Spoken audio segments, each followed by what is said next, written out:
Yo, what's going on, guys? We should be live right now. Hopefully we are. Hopefully there's no technical issues. And hopefully there is no audio issues. But welcome to the 6th episode of Press X Podcast. Appreciate everybody showing up. If you could do me a favor, hit the like button to show some support. Although I'm not sure if everything is working as it should be. But let's check it out. I think it is now. There we go. Things are a little bit delayed, I think, on your end. So hopefully you guys can hear me okay.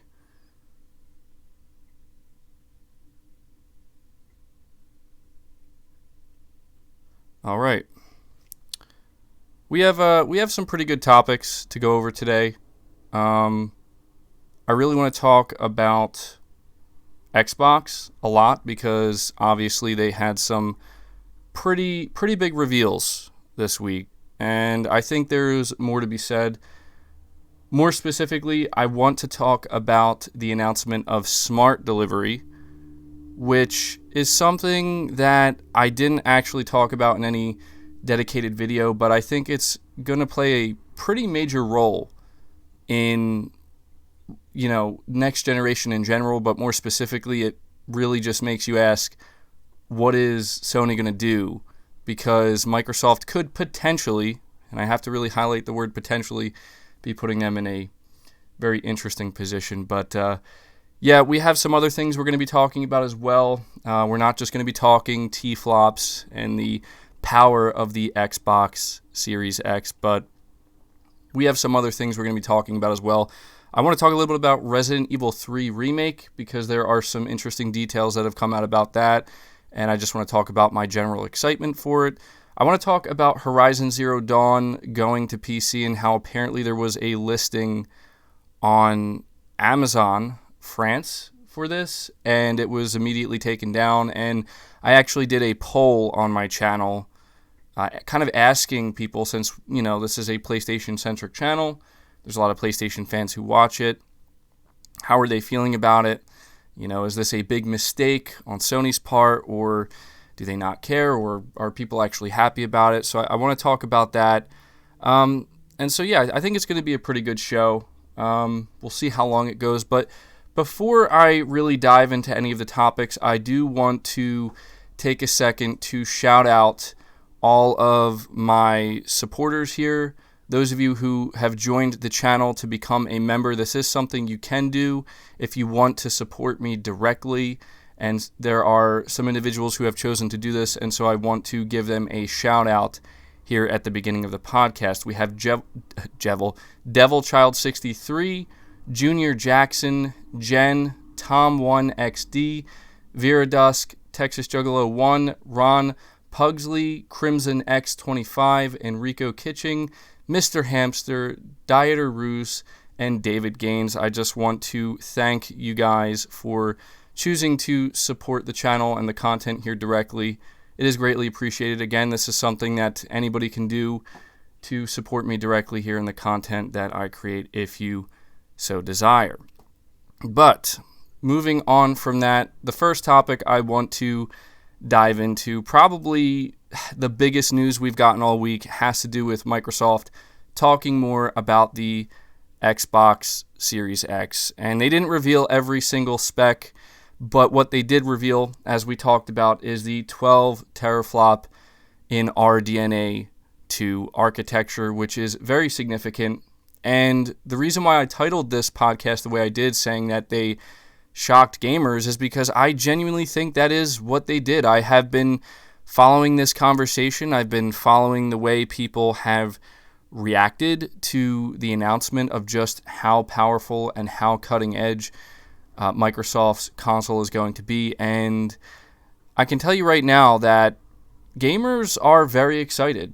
I mean, this is a pretty big deal when it comes to console gaming, because it sounds like what Microsoft is trying to really go for when it comes to the power that's going to be offered inside of the Xbox Series X is truly something that is cutting edge. As far as I know, RDNA 2 is not even available on the market right now. So that just goes to show you like how future-proofed they're trying to be with this. And I know that there are a lot of people who still are not excited. They don't care about Xbox that much. They really don't care about what Microsoft's doing. And I can understand that, because the truth is, like, I'm still more excited for what PlayStation is going to be doing. I'm still much more excited to hear more about the PlayStation 5, more importantly, the games that are going to be available on the PlayStation 5. I just have more general excitement, not even for that, but also for the remainder of 2020, thinking about what we have left when it comes to PlayStation 4 games that are going to be coming before we really kick off next generation. But there's no doubt that Microsoft is on the offensive here, and they are really going in hard in terms of making sure that, well, first of all, they're not making any critical mistakes. I can tell you right now, so far, Microsoft is knocking it out of the park. They're doing the exact thing that I was hoping they would do, which is, I don't want to see the focus on smaller games. I don't want to see the focus on other things that are not, prioritizing the console. And so far, towards the end of 2019 and going into 2020, I have to really give credit where credit is due.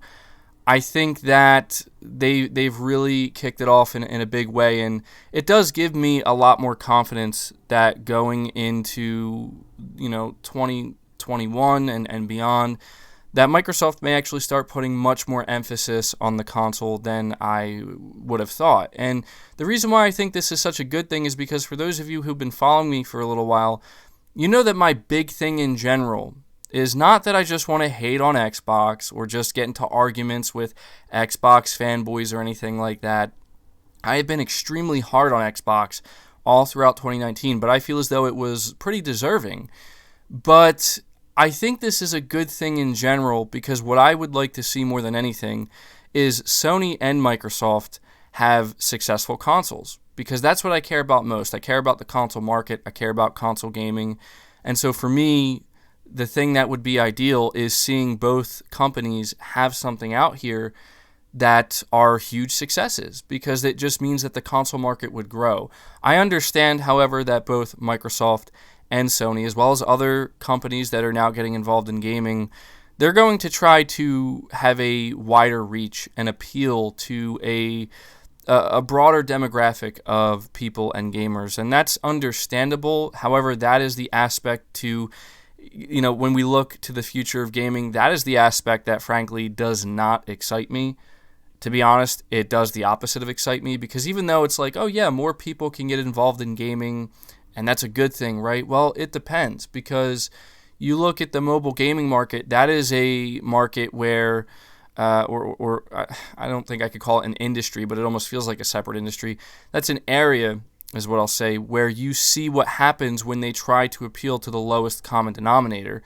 And for a hardcore gamer like myself, and most likely many of you that are also listening in right now, there's no doubt that the idea of trying to appeal to that market, right? Like when we hear Phil Spencer talk about xCloud and the cloud future, and anytime we hear about Google Stadia or Amazon potentially entering with cloud gaming, you start to think about these billions of people that they're trying to convert into gamers. Well, my big question is, why aren't they here now? I mean, I understand that it's not cheap to be like a console gamer per se, or to be a hardcore gamer. It's definitely not cheap, but there's a reason why the price is the way it is. More often than not, I think most of us can agree that it's because you're paying for what you're getting, right? Like if you want to have a AAA gaming experience, you have to be able to pay for that. Of course, there are some companies that can find ways to monetize that even further and potentially ruin it. But I think overall you guys understand what I'm trying to say here. And I don't mean to get too off topic from talking about the Xbox Series X, but this is where I'm trying to highlight. I really do believe that what Microsoft is doing with the Series X is a very positive thing, and I'm actually really glad to see the hype surrounding it. However, the thing I'm not happy about is how negative some people are being towards PlayStation. I think it's a little bit unfair.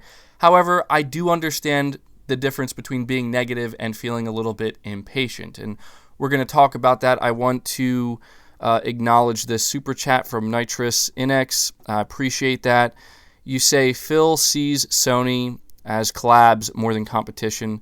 Yeah, you do bring up an interesting point. I do recall Phil Spencer saying that they're not really going in with the mentality that they're trying to crush Sony or crush the competition. They're going in more with the mentality that they would like to collaborate. However, there's no doubt that when you look at how aggressive Microsoft is being, I'm not saying that everything Phil Spencer and the team over there at Xbox are doing, I'm not saying that they're doing it in the hopes that, yeah, we're going to destroy Sony this time around. We're going to crush PlayStation, or we're going to, stomp Nintendo. I don't think that's the mindset. I don't think that's been the mindset for a while, honestly, since Phil Spencer became the leader of Xbox and now gaming in general for all of Microsoft. I think the mentality is more, we need to be aggressive, but we need to do it in order to save themselves, to save the Xbox brand. I've said that for as aggressive as Microsoft is being, you see some people, they're trying to spin it into a negative thing for PlayStation, like, PlayStation's already getting destroyed and, the next gen didn't even start. Not only is that extremely hyperbolic, but you have to understand that this is the position that Microsoft is in. They had to come out swinging. They had to come out being aggressive, because if not, people were just going to get more and more upset, with the way it's been for the past couple of years with the Xbox One. So I see here that Barrington Sampson, I appreciate the super chat. Sup MBG, love your content. I feel like don't have the more powerful console and more expensive, and that's why they're waiting. I understand what you're saying there, and I do think that is a genuine concern when it comes to the position that Sony currently is in, and that position being they are currently the market leader. They have a lot of goodwill going their way, but Microsoft, as of right now, is starting to draw some of that attention away from PlayStation, at least right now, as of March 1st, 2020. It seems to be that way, and it's deserving. Again, Microsoft's doing a good job. I do understand the notion of, could Sony be making a critical mistake, or could one of the reasons they're being so quiet is because they know they have a less powerful console than what will be offered with the Xbox Series X, but they also are fearful that they may have to end up pricing it at the same price point as the Xbox Series X. Now, that would be catastrophic, in my opinion, for PlayStation. Well, maybe catastrophic is too strong of a word. However, it would be a very interesting position that they would find themselves in. I do believe that if Sony has a lesser console power-wise, let's say, just to entertain the notion once again, let's say it is 9.2 T-flops, it will be on next-gen architecture. The question at that point is it going to be RDNA 1, RDNA 2?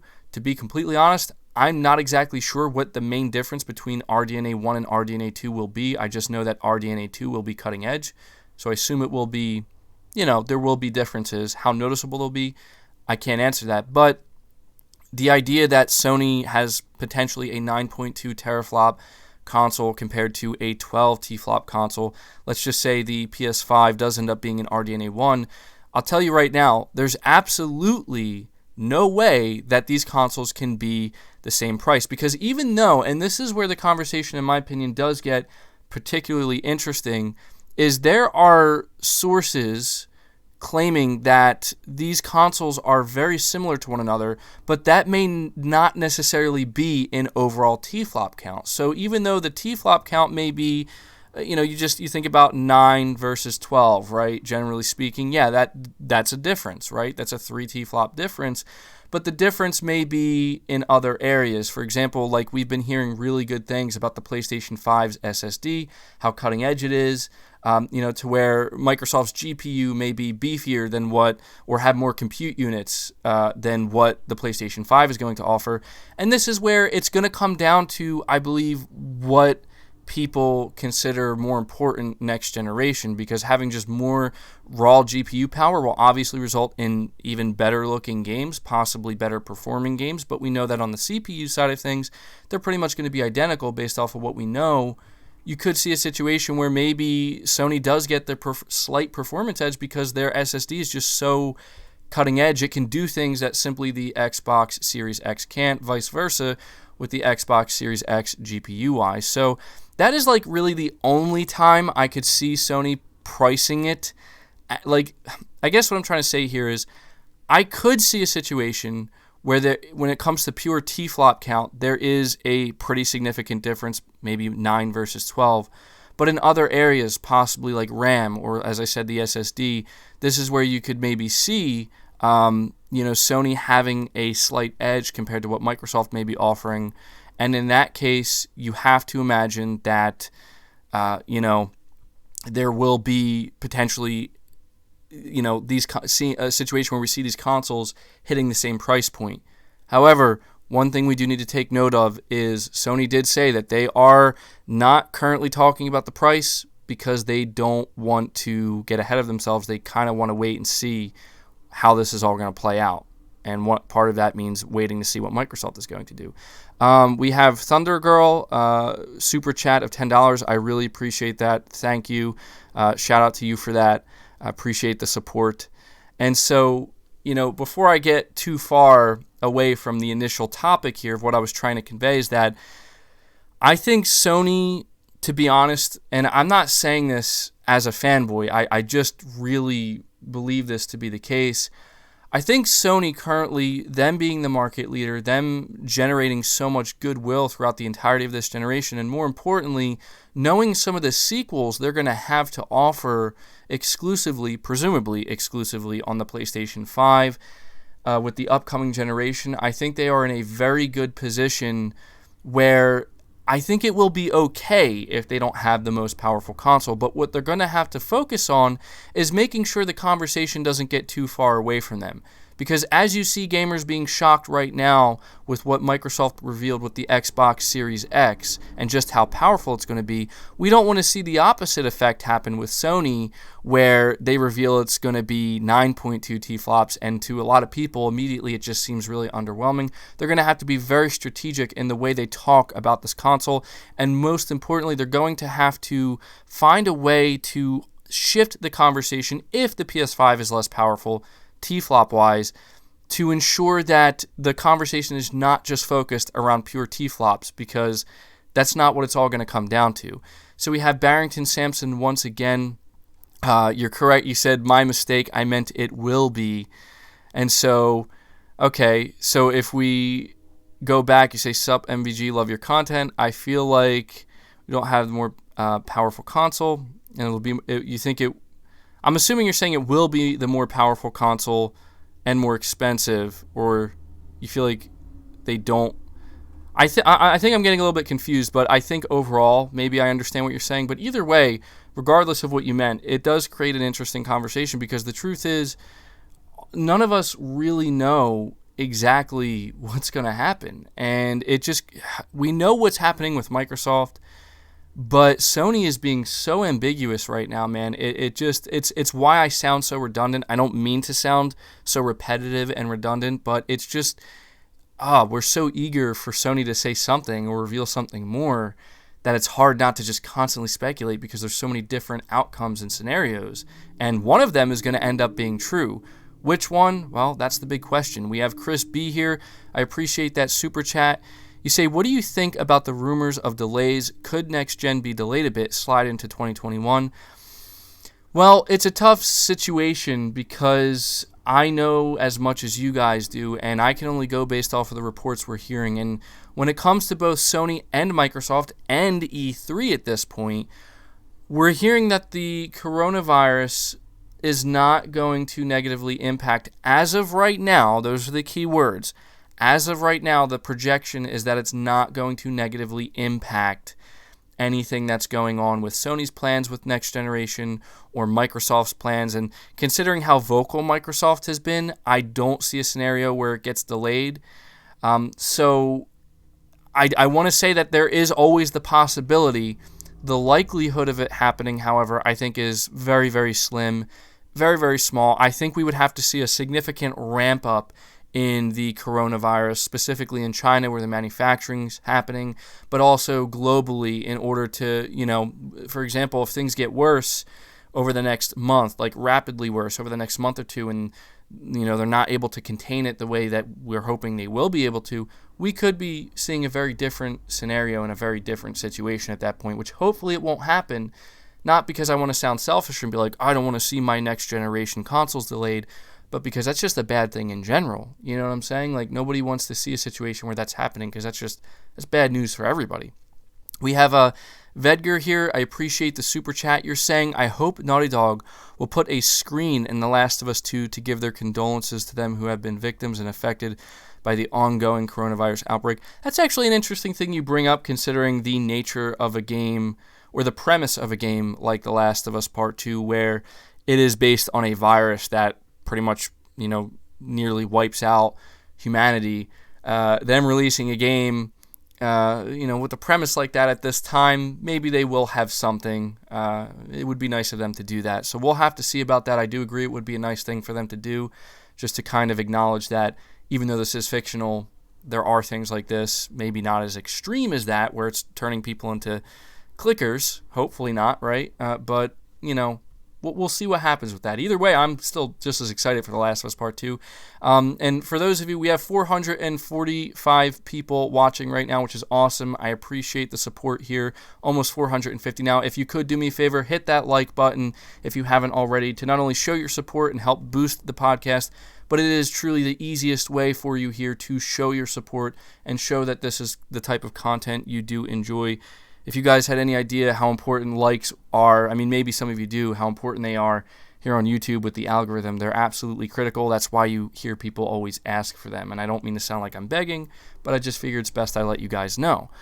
But, to finish up here, when I say that Microsoft has shocked gamers with the Xbox Series X, I think where the shock comes in from is that we know, based off of the reveal of the Xbox Series X back at the Game Awards, we knew they weren't playing around. Okay, they're coming out here, they're confident, they're being bold as they're putting it, which, yes, I think they are. Real quick, Dieter Ruse, you're saying The Last of Us is a fungal outbreak, though not viral. That is true, but, just given just the nature of the game itself, you know what I mean? Maybe that is something they would do, and just remind people that this is just a fictional story they're telling. But yeah, you are correct about that. It is a fungal outbreak. But we know that Microsoft is being aggressive. They are being, they're being offensive now. And maybe that's not with the mindset that we're trying to crush Sony, but that is with the mindset that we want to have the most powerful console. We want to offer the best value. And I'm so glad to see that, because that truly is going to push Sony to, if Microsoft is doing these things, because they don't do everything wrong. They don't do everything badly, right? Like, there are things that Xbox has been doing that's like, okay, I'm starting to understand now. Maybe not everything. I'm still not into cloud gaming that much. I know that Sony's doing that too, but I think you guys understand what I'm saying. It's going to push Sony to match that, just like we're seeing Microsoft right now. If we didn't see this generation go down the way it did, Microsoft would not be doing what they're currently doing. If they were successful with their original vision of the Xbox One, we could be in a completely different situation. And so I guess what I'm ultimately trying to get at here is that what shocks gamers at this point with the Xbox Series X, in my opinion, is not the fact that it is going to be powerful, because everybody expected that. I think it's coming down to just how powerful, just how cutting edge it's going to be. Obviously, the big thing we still don't know, which we continue to talk about and speculate upon here on the channel, is price point. How much is the Xbox Series X going to be? Because when you look at what it's offering, when you think about just how powerful it's going to be, the idea that it's going to be $500 is extremely appealing for what it's going to offer. There's no doubt that getting something like the Xbox Series X at $500 is a steal, and I will tell you that right now. So that's why I entertain the idea that maybe it could be more expensive than that. I do want to say, though, I don't think gamers would be shocked if it was more than $500 based off of what we know. I will say, though, however, that if it is more than $500, that could very well end up being a pretty tough sell for Microsoft, because there's no way around it. $550, not too bad. You go to $600, even though this console may well be worth that $600, and I know that people constantly bring up the argument, well, people are so inclined and so ready to pay $800, $900, $1,000 for a new phone or a new computer. You have to understand that we're talking about two very different products here. You can't take your Xbox Series X on the go with you and use it in the same way that you would use your phone for everyday use. They're two very different products. And while there are many of you listening to this that are like, listen, if you're excited for the Xbox Series X, you see what it's offering, I'll pay $600 no problem. There's just as many, if not maybe even more people that are going to look at that $600 price tag and be like, yeah, I don't care how good this machine is, I'm not paying that much for a console. I'll just stick with my Xbox One X, or I'll see if the competition's offering something cheaper that will also be considered next gen. But again, this is where we think about what Microsoft is potentially doing with Xbox Lockhart. This is the big unknown, the big wild card, and I will say that if there's anything, we've been talking about power this whole time. We've been talking about Microsoft shocking gamers and potentially shocking Sony with just how powerful this console is going to be. If there's anything that's truly going to shock the market, but really shock Sony, in my opinion, is going to be if Lockhart does end up being a real thing and Microsoft can effectively, and this is where you got to pay attention to my wording here, effectively find a way to market a 4 teraflop next-gen architecture machine at $300 without it seeming too low-end. That's going to be the key here. That's where Microsoft's big challenge with Lockhart is. I will tell you, if Lockhart doesn't happen, it's going to be because they don't know how to market it properly. That's why. So we have Spider-Man here. Appreciate that super chat, my friend. You say, with the developers of Baldur's Gate 3 stating it won't release their game on the PlayStation 4 and Xbox One because it will hold back the game, do you think this is smart, or are they leaving money on the table? Keep in mind, PCs are scalable. That's a good question, and I did actually hear that. And I will tell you right off the bat, they are certainly leaving money on the table by doing this. However, you have to understand that every time a developer, a dev team, I should say, when they sit down to develop a game and they're in the production phase and they're trying to work out everything they want to do, the number one thing they start with at a ground level is size, scope, and scale. How big is this game going to be? And they have an overall vision, and with that vision, they want to hit that. They want to achieve that. And if they get close to achieving that, let's say with Baldur's Gate 3, their vision is, this, that, and this, and they've actually achieved that at this point, but then they suddenly realize, well, in order to retain our vision, our original vision of everything we want this game to be, in order to get this functioning properly and make this doable on the Xbox One or PS4, we are going to have to scale some things back, or worst case scenario, just straight up remove some things. While that is possible, and you are mentioning that PCs are scalable, they're only scalable to a certain extent. There's just, eventually you reach a threshold where in order for this game to actually exist the way it does, you have to cut out the lower end from this point below, because it just won't work unless you fundamentally change your game, on a fundamental level. And so I do think they are certainly leaving money on the table. However, it is a pretty bold decision of them to basically say, look, this is what our game is. This is what we're going to offer. I mean, you heard the way people were talking about it. They were blown away by what they saw. They were extremely impressed.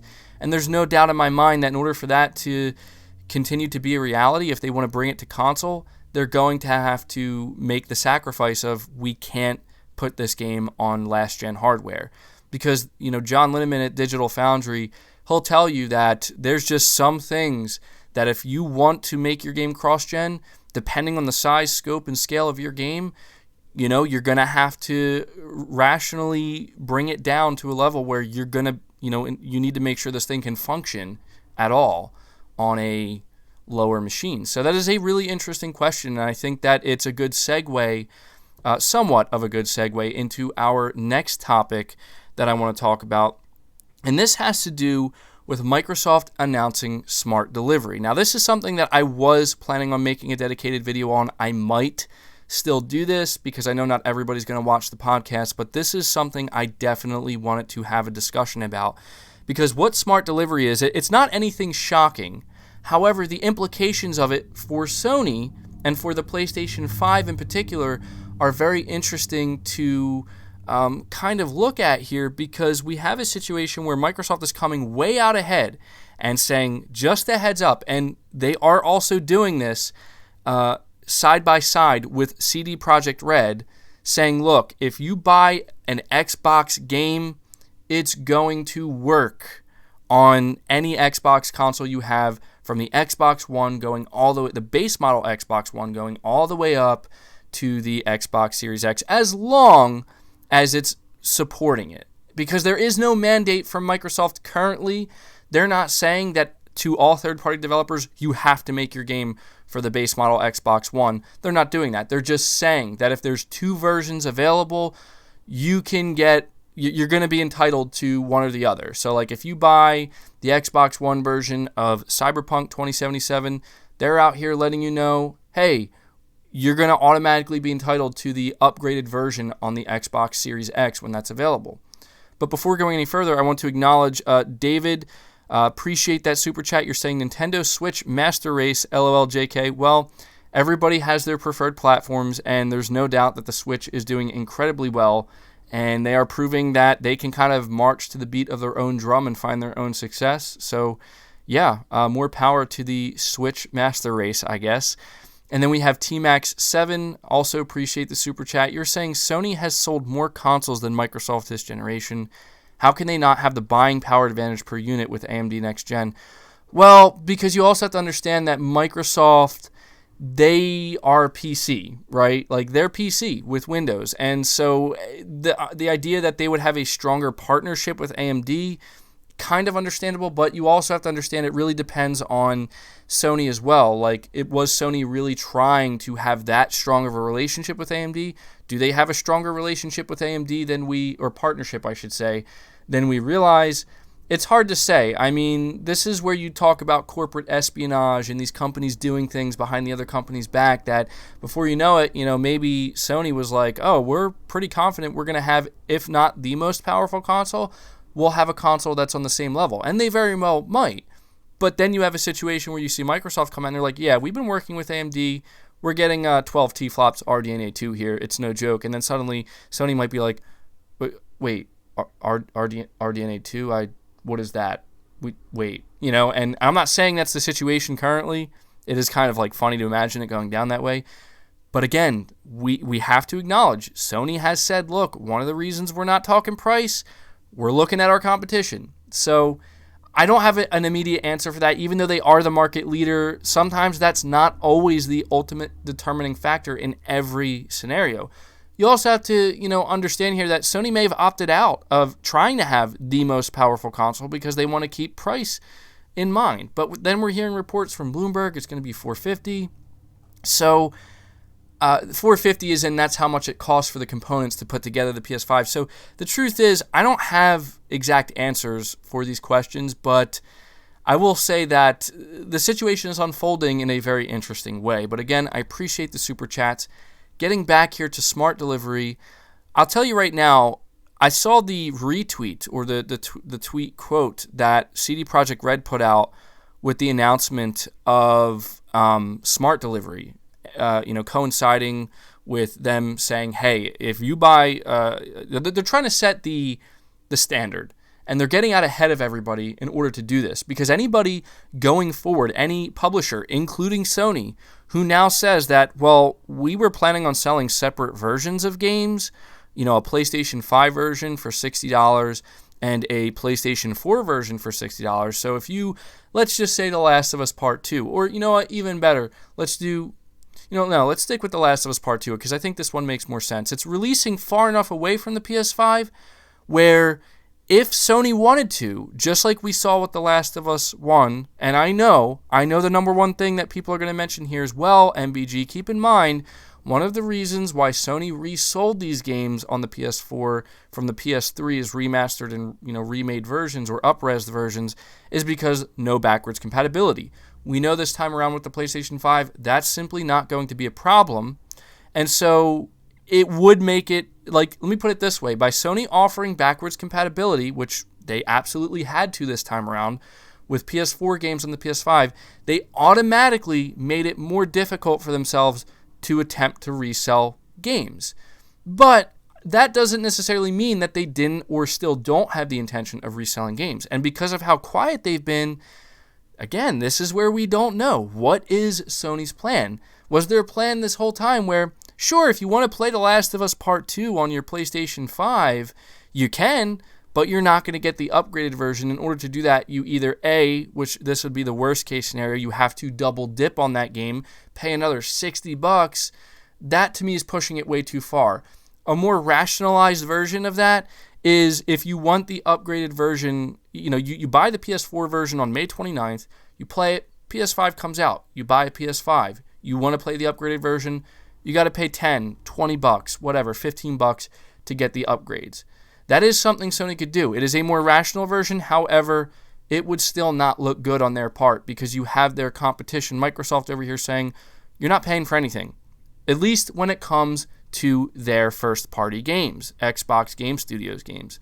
When it comes to third parties, now what's interesting is I've heard an individual say that there is a mandate on Microsoft's end where they haven't talked about it yet, but there is in fact a mandate where they are not going to allow developers to charge on their platform for upgrades. Those upgrades either have to be baked in, or if they come at a later time, they have to be implemented for free for gamers. Now that is a very interesting thing that may be going on there. Again, that's a rumor that is not confirmed, but judging based off of what we've seen so far with the announcement and the focus on smart delivery and then seeing how intense they're getting with CD Projekt Red, you have to question, what about other publishers? What about publishers like EA? Do we see EA realistically not wanting to double dip? How's that going to work out if their plans this whole time where we are going to double dip, but now Microsoft's making it a mandate we can't? And then you have a situation where if Sony doesn't have that same mandate, we could see, and this is where, again, Microsoft is potentially putting Sony in a tough position where if Sony wasn't planning on having that same mandate, we could see a situation where, let's just use Jedi Fallen Order, right? The single-player Star Wars game that EA released. Let's say they want to sell a next-gen version of that game. For those who already own it on the Xbox One, they can't charge you for upgrades. If you bought the Series X, you're automatically going to have those upgrades when you put your Xbox One disc inside of your Series X. However, if Sony wasn't planning on having this mandate, we could see a situation where they're like, we originally were going to allow you to do this, but now we're not. But here's the thing. That's not a bad thing for us. Like, this is where I do have to give Microsoft credit. And I want you to understand as well, I'm not trying to sit here and say this is Sony's plan. I'm not trying to say that Sony was not going to or is not going to have a mandate, because I don't know. But when you look at that situation, like with EA and third-party publishers, that's interesting in it of itself. But then going back to The Last of Us Part 2, I will say this. If Microsoft hurt Sony in any way, they hurt them with the announcement of smart delivery. If, this is a big if, Sony was planning on reselling PlayStation 4 games, such as, or even just offering paid upgraded versions for games like The Last of Us Part 2, Ghost of Tsushima, God of War, Spider-Man, Death Stranding, right? We don't know, though. However, I will say, if this was a plan that Sony had, I have to believe their plans have now changed based off of this, right? You have to imagine that there's no way they're going to go head on here. I mean, they could, but we have Jeremiah here. Appreciate that super chat. You say, I like when you bring a more balanced gaming message, both Xbox and PlayStation stuff. Will you buy the Xbox Series X? Well, again, thank you for that super chat. And I'm glad you appreciate it, because the truth is, guys, like, this is ideally how I want to talk about games. Like, I am, the truth is, PlayStation has won me over this generation, or at the end of the generation, with their games that I've experienced. But I don't want to be negative towards platforms if I don't have to be.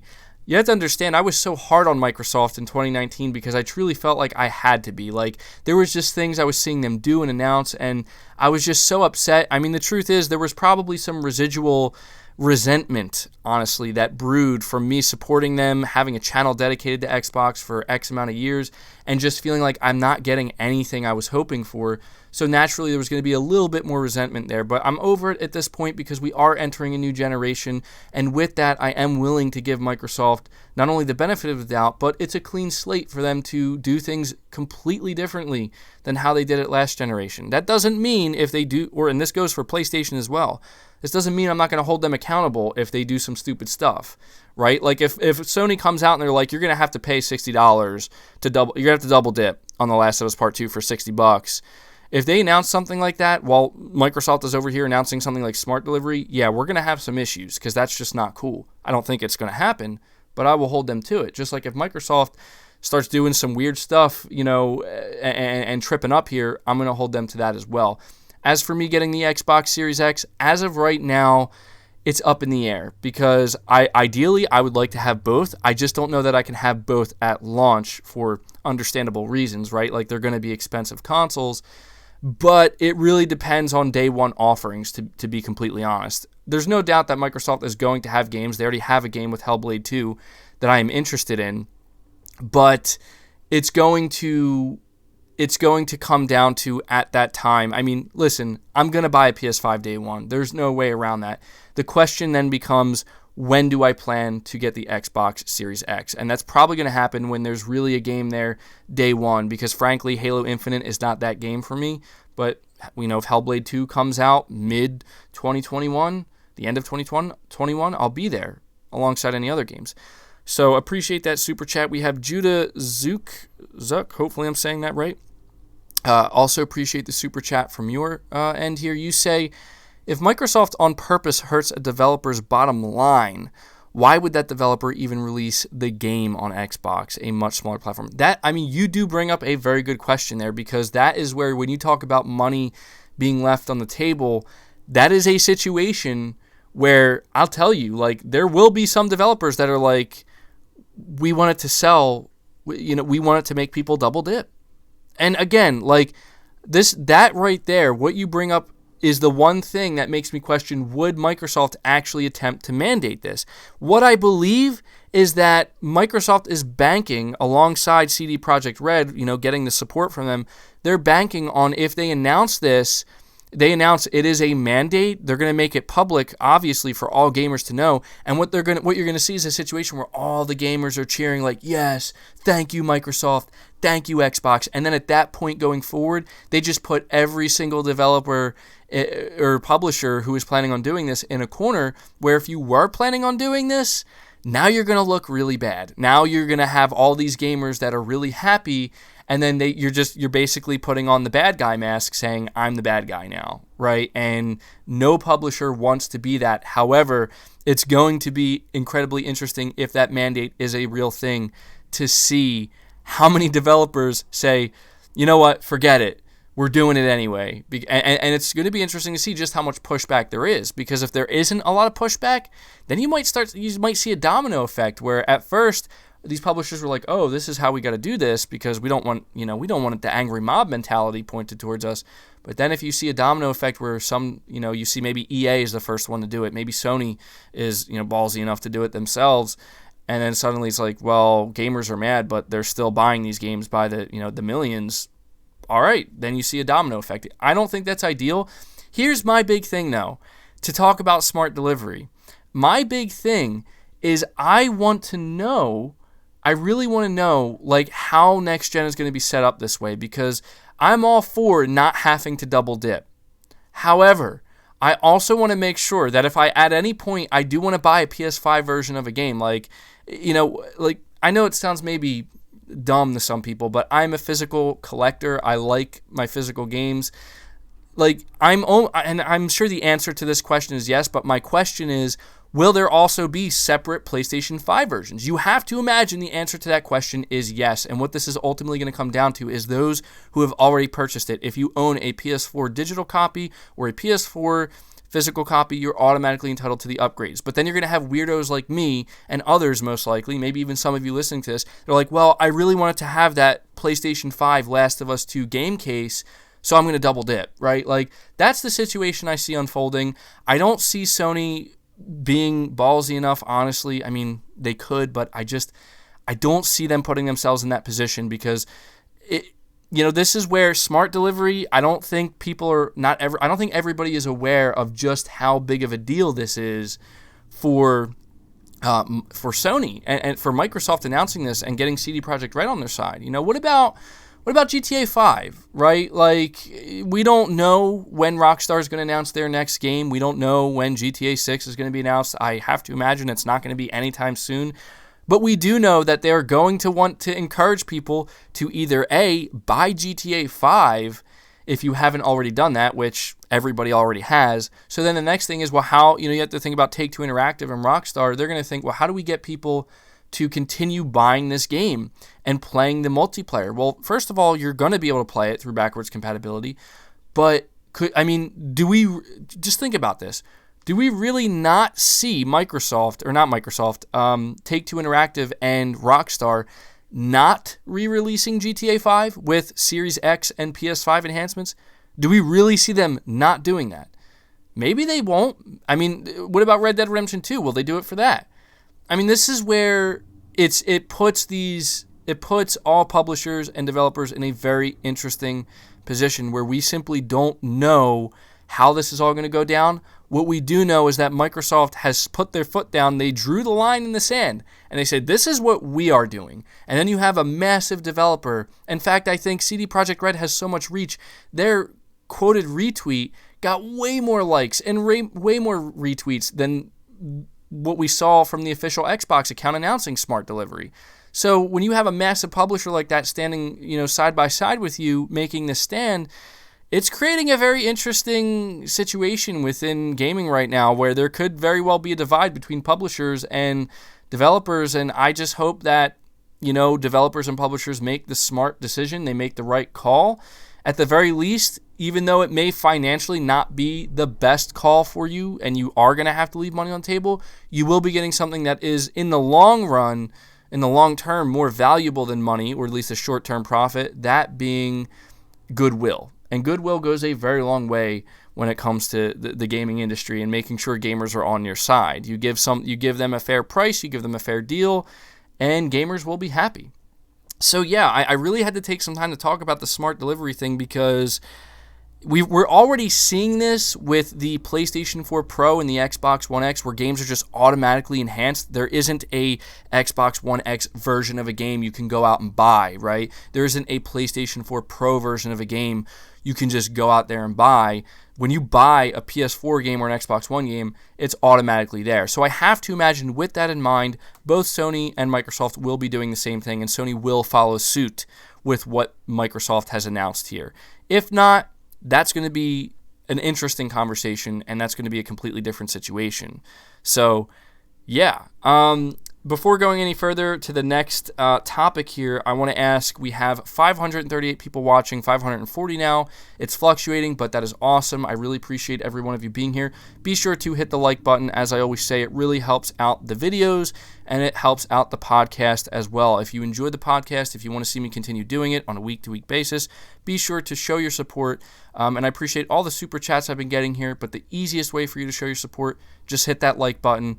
It just takes 2 seconds of your time, and it helps this podcast out way more than you know. But moving on from that, we're going to talk about another very interesting topic, yet another one I have not actually covered on the channel yet, but it will make for an interesting conversation. That has to do with a listing for Horizon Zero Dawn on PC. It was actually listed on Amazon France, and then it was quickly taken down. I have to take a little drink here, so give me a second. Okay, there we go. Much better. But yeah, this was something that popped up, and the reason why I didn't make a video on it yet was because, honestly, I was anticipating an announcement just a day or two later. We still haven't gotten that announcement. However, I am not one of these people at this point, to be honest, where I'm saying, not going to happen, no way. Listen, there is evidence mounting up here. Now, I don't want to say that looking at this listing is complete confirmation or concrete confirmation, because it's not.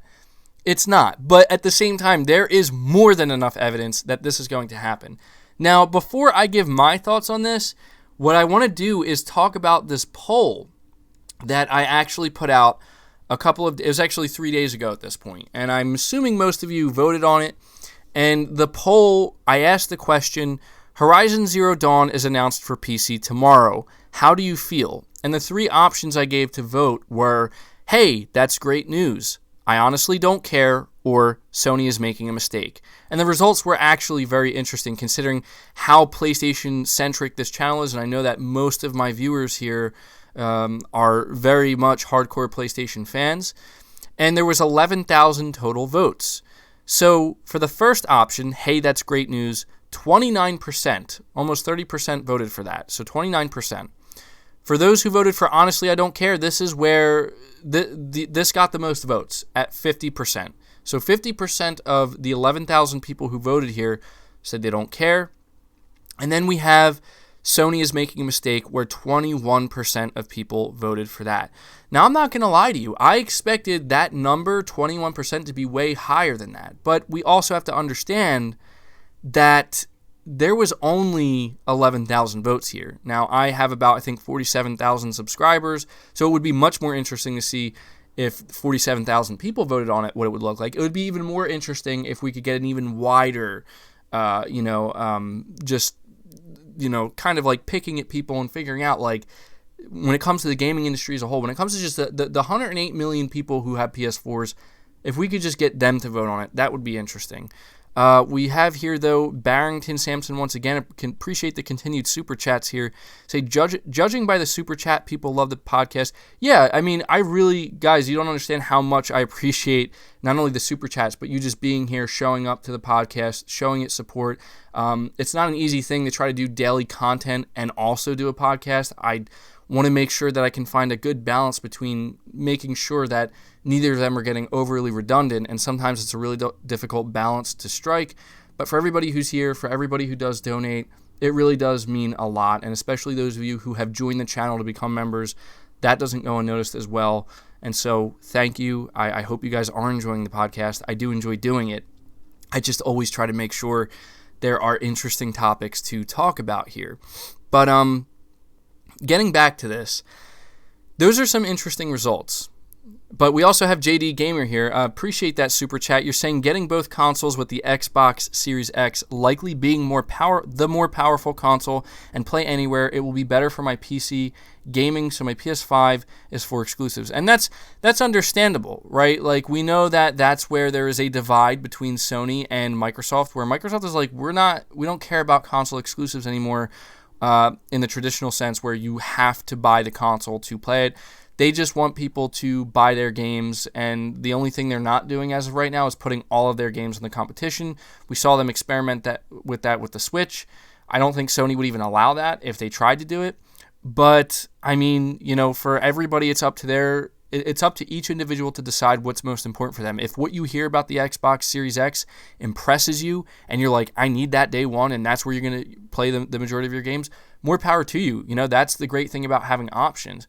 But what's so interesting about what you said is that this just, what you said just highlights the importance of exclusive games for Sony, where if your competition is doing all of these different things and it's, offering even more value and they're really starting to compete with you, your exclusive games could be the determining factor in getting a gamer to, if they already buy the Xbox Series X, 6 months later, now I'm going to buy the PS5, or a year or two later, now I'm going to buy the PS5.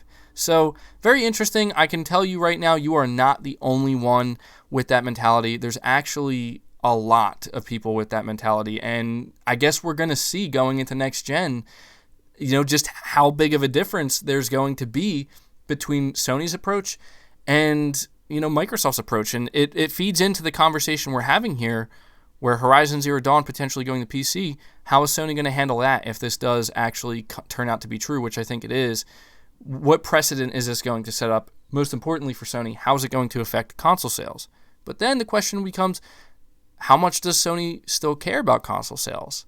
I mean, I want to answer that for them and say they still care a great deal, but the truth is only Sony can answer that question themselves. So appreciate that super chat. We have Joseph here. Appreciate your super chat as well.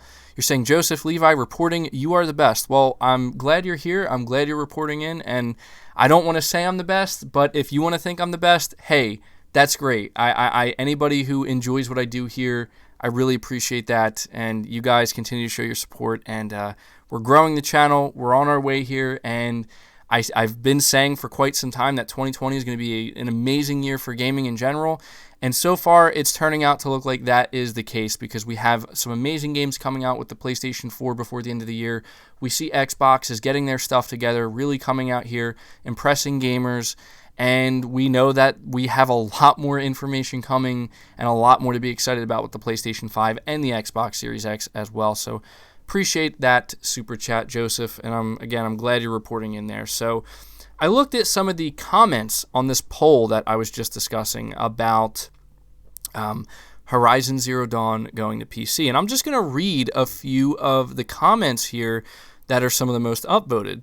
The number one most upvoted comment, and I have a feeling that this individual does speak for a large majority of PlayStation fans, is they say, and this comes from Dr. VR, they say the Sony fanboy in me says no, but the gamer in me says yes. So that's a very interesting one. And that's where it's like, well, you want to see like console gaming have that special, oh yeah, this is an exclusive game. You want to play God of War? Man, you better go buy that PlayStation because that's the only way it's going to happen. And that just, if you're somebody who is passionate about console gaming, hearing somebody invest in a PlayStation console, that's great.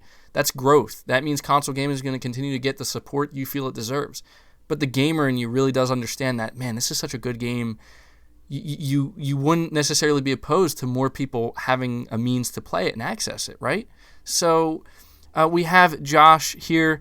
Appreciate this super chat, buddy. You say binary computing itself will reach a ceiling in the next several years. So architecture will only have so much farther to go until quantum computing is the norm, but that is still in its infancy right now. Quantum computing, man, quantum physics and quantum computing, that's an area where I don't want to get into it because it's so complex and intense. And as you say here, still in its infancy.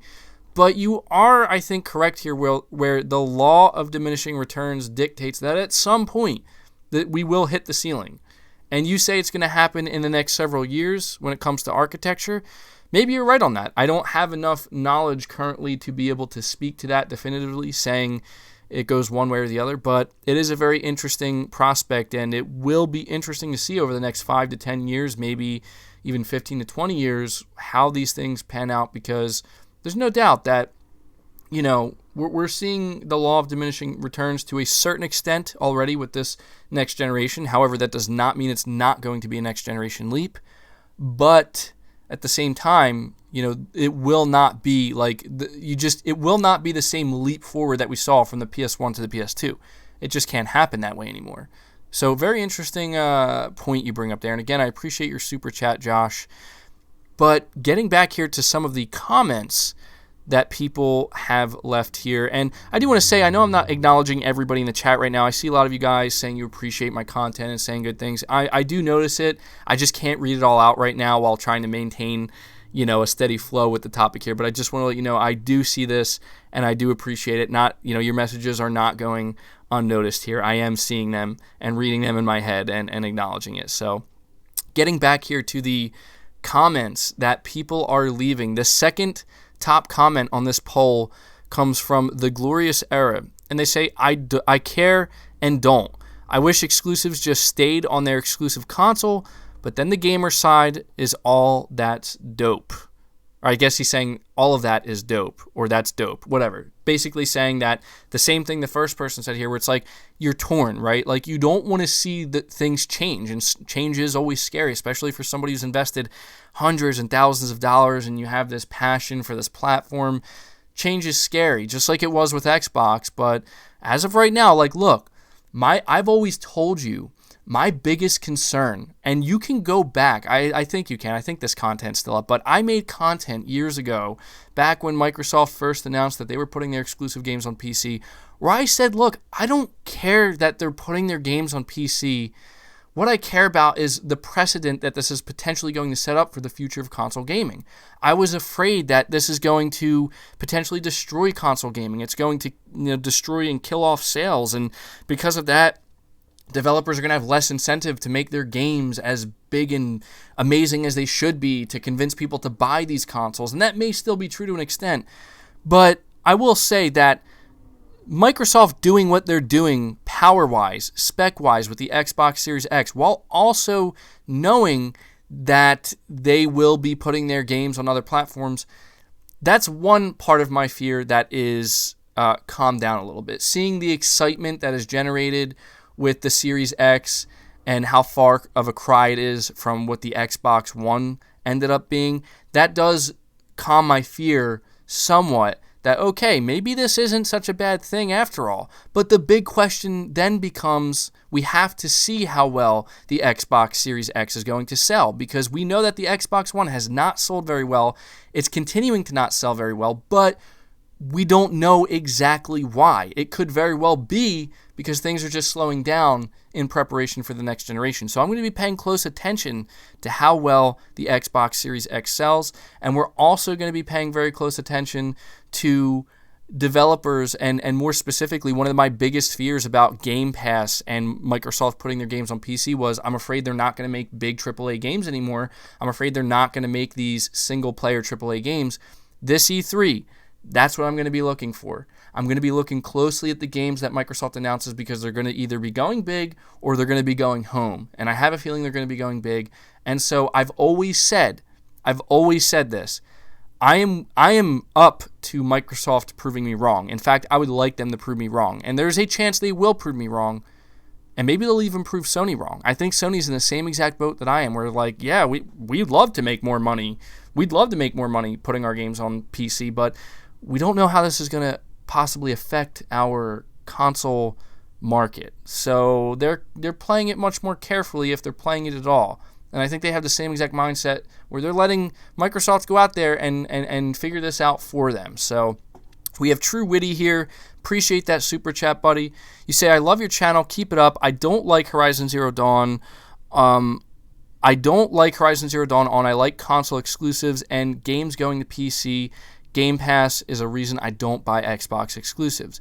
Well, you know what? Here's the thing. Everybody is entitled to their own opinions, and the most important thing we can do as gamers is speak with our wallets, right? That's the only language that these companies and these businesses understand, is the language of money. You're either giving them your money or you're not. And as of right now, Microsoft, they're still in a 50-50 position with Xbox. We don't know what the future of Xbox really is. We just know that they're coming out strong with the Xbox Series X and revealing Hellblade 2 and also hyping up E3, which is good. But you're saying that you want console exclusives to remain exclusive. You're not the only one with that mindset either. In fact, we don't know how the market's going to react when Horizon Zero Dawn, if it is announced for PC. We don't know how the market's going to react. It's going to be very interesting to see. I kind of half agree with you there. We're like, yeah, I want to see, here's the thing. I want to see a good balance. And that's where I'm going to continue reading a few more of these comments, because I think a lot of you guys feel the same way I do, where it's about a balance here that they have to try to strike and strive for. And you're saying that this is one of the reasons you're not, knowing that their exclusives are going to PC, this is, and Game Pass on PC, this is the reason you don't buy Xbox exclusives. Well, that's a little bit of a different conversation there. I mean, I will admit that not buying a Microsoft Studio game just because it's available on other platforms is a little bit extreme, for sure. But if your reasoning for that is because you just don't think they're very good games, I think that makes sense. But I understand where you're coming from. But again, we have to understand that things are going to change whether we like it or not. For some people, anyway. Whether you like it or not, some things are going to change. I'm not saying that Sony's going to follow Microsoft. I'm just saying, if Sony can follow Microsoft's footsteps and still sell just as many consoles as they have in the past with the PlayStation 4 and their other systems, they're going to do that, because that's more money in Sony's pocket, and that's the most important thing that people need to pay attention to here. But they understand. Sony is cautious. Microsoft isn't cautious. Microsoft was like, look, our Xbox One is not selling barely at all. We need to do something different. Well, let's put our games on PC. Let's recoup some of our money that way. That's why Microsoft did it at the time. Sony's reasoning for doing it is no different, where they want to make more money, but the positioning that they're in and, how they want to approach it is going to be vastly different. But reading some of the other comments here, again, True Witty, appreciate that super chat, by the way. Some of the other comments, we have Geralt of Rivia.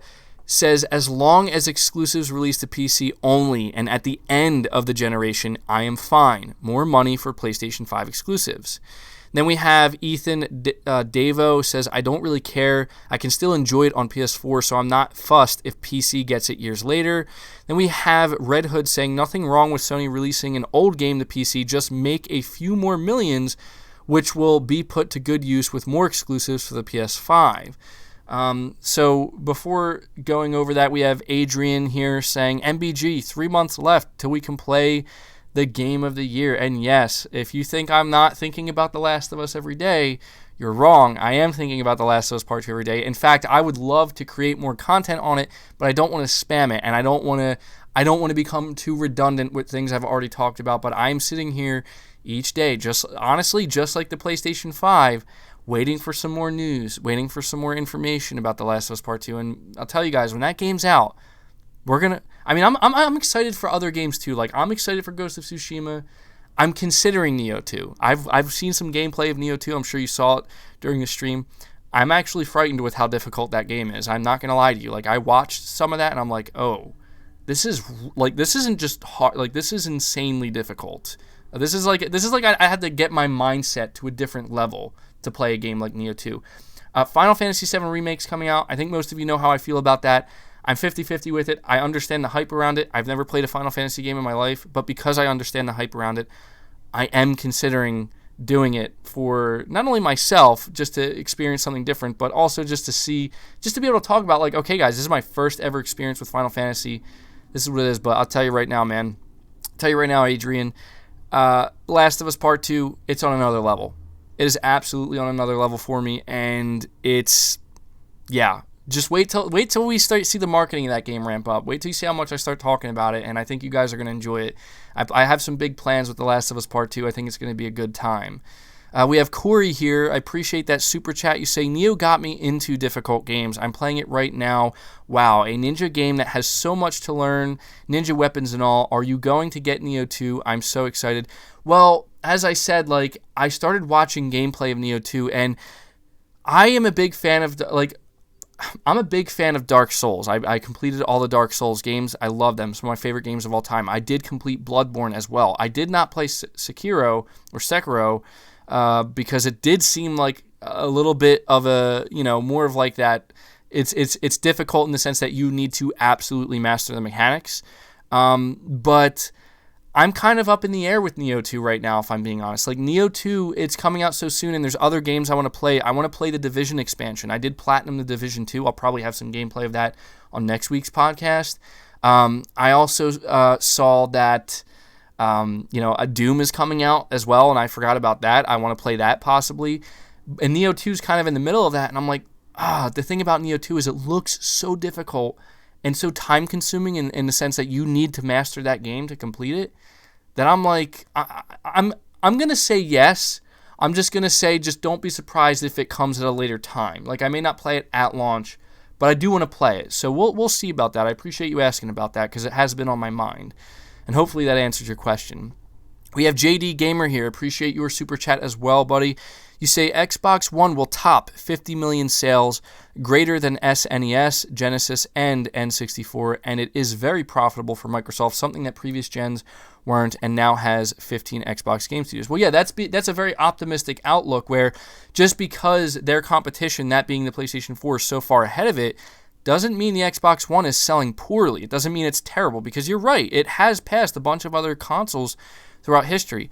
When it comes to the very profitable aspect, I don't know about that, because the truth is, I don't think anybody truly knows how profitable, and it depends on what you mean as well, because if you're talking about it's profitable because 50 million people are now in the Xbox ecosystem, buying games, paying for subscriptions, Game Pass, DLC, then yeah, you're probably right. That is where they make their money. However, profitability when it comes to the actual console sale itself, for both Sony, Microsoft, and pretty much all console manufacturers, that part is very difficult to actually make profitable. So we don't know about that.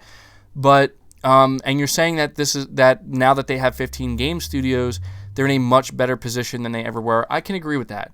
I think that some of these studios they have really they need to prove themselves. Some of them, not all of them. Obviously, some of them are very much proven.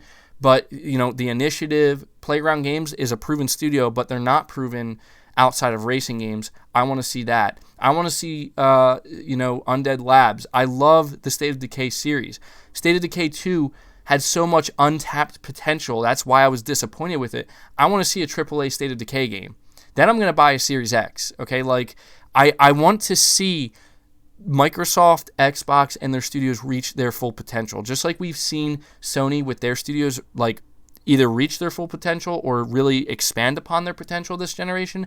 I want to see that same exact thing happen, and there's no doubt that wouldn't have been possible if Microsoft didn't buy those studios. They did buy those studios.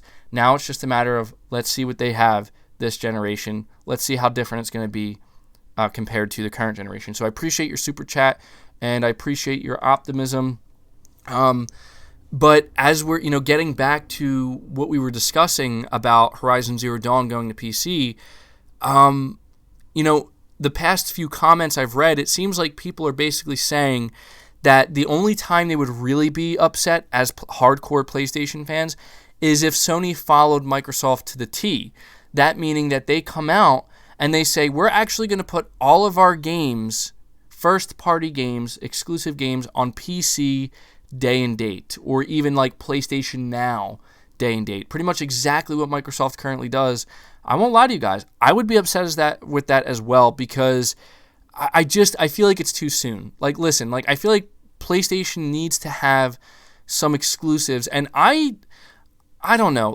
A part of me always felt that Microsoft should have at least made one or two games truly exclusive to just the Xbox console. But I also understand the argument where people are going to say, well, what sense does that make, right? You're if you're going to do 80%, why not just do 100%?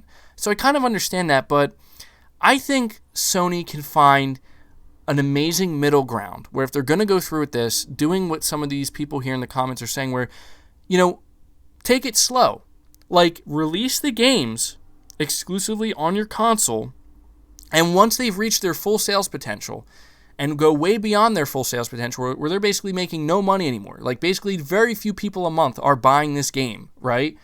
Then maybe 2 years later, 3 years later, now you're going to release the PC version and make even more money, let more people play it. That, I think, is the perfect middle ground, but we don't know yet. And I will say this, if this rumor is true, if what we're seeing with Horizon Zero Dawn is any indication, this is indication that this is how Sony plans to do it if they are planning on doing it. And that's how I see it. And I think that's a smarter way to do it. It's kind of like baby steps. Let's see how this all works out. They're not going to jump in head first. As I've always said, Sony will not jump in head first. They will not dive in head first in what could potentially be shallow water for them. They don't know yet. So True Witty, once again, I appreciate the super chat. You say, I just want Xbox to do better, and you want better games. And you know what? I fully agree with that 100%. That's exactly what I want as well. The only other thing I want on top of that is I want Microsoft to prove to me and to everybody else, prove to the gaming industry that you can still have a very successful console without exclusives. Because that is the one area, not just that, not just successful console without exclusives, but your exclusive games, your first-party games can be just as big, just as good as your competitions, who is offering exclusive games on their platform, and they are very big games, very successful games. The PlayStation exclusives that we're talking about, as you can see here with The Last of Us Part 2. Microsoft, prove this to me. I'm giving you the benefit of the doubt. You're proving to me right now you can generate some serious hype with the Series X. Let's see you reach that full potential. I think they can. I really do, and I'm rooting for them. This is not MBG of 2019. This is MBG of 2020, where I'm seeing what Microsoft's doing. I'm acknowledging it.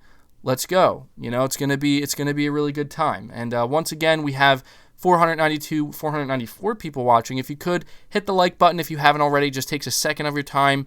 Really helps the podcast out. Lets me know you guys enjoy it. Hit that like button. And I'm just going to read just a few more comments here before moving on to the next topic, because I'm trying to give my audience, somewhat of a voice here. So when you see these polls, make sure you comment on them. Make sure you vote, because I do, depending on which poll we're talking about, I do like to, showcase these sometimes. But we have Arian87. Appreciate that super chat, buddy. You say, say Xbox Series X is aiming for higher price and performance, but we know Sony and Microsoft will wait before announcing price. Will it make the PS5 reveal look worse if specs aren't up to the Xbox Series X, especially if they can't say they're aiming for a lower price? Yeah, it would. It would make it look worse because if you again, as I said before, if we have a situation where you have the PlayStation 5 and the Xbox Series X releasing it around the same time, holiday 2020, and you're saying the Xbox Series X is not only higher price but also higher performance. Well, I mean, it's hard. The thing is, power and performance, I think, are going to be measured differently when it comes to these consoles, because like performance could be tied directly to like the SSD and things like that, and I'm not too technical, but people are going to be paying attention to that. But at the same time, like again, if the Series X has a monster GPU, that will affect performance as well. But they're both going to have like the same CPU presumably, and that also has a huge impact on performance, frame rates, and stuff. So I will say this, like, I'm just like, if the PS5 is keyword, ready?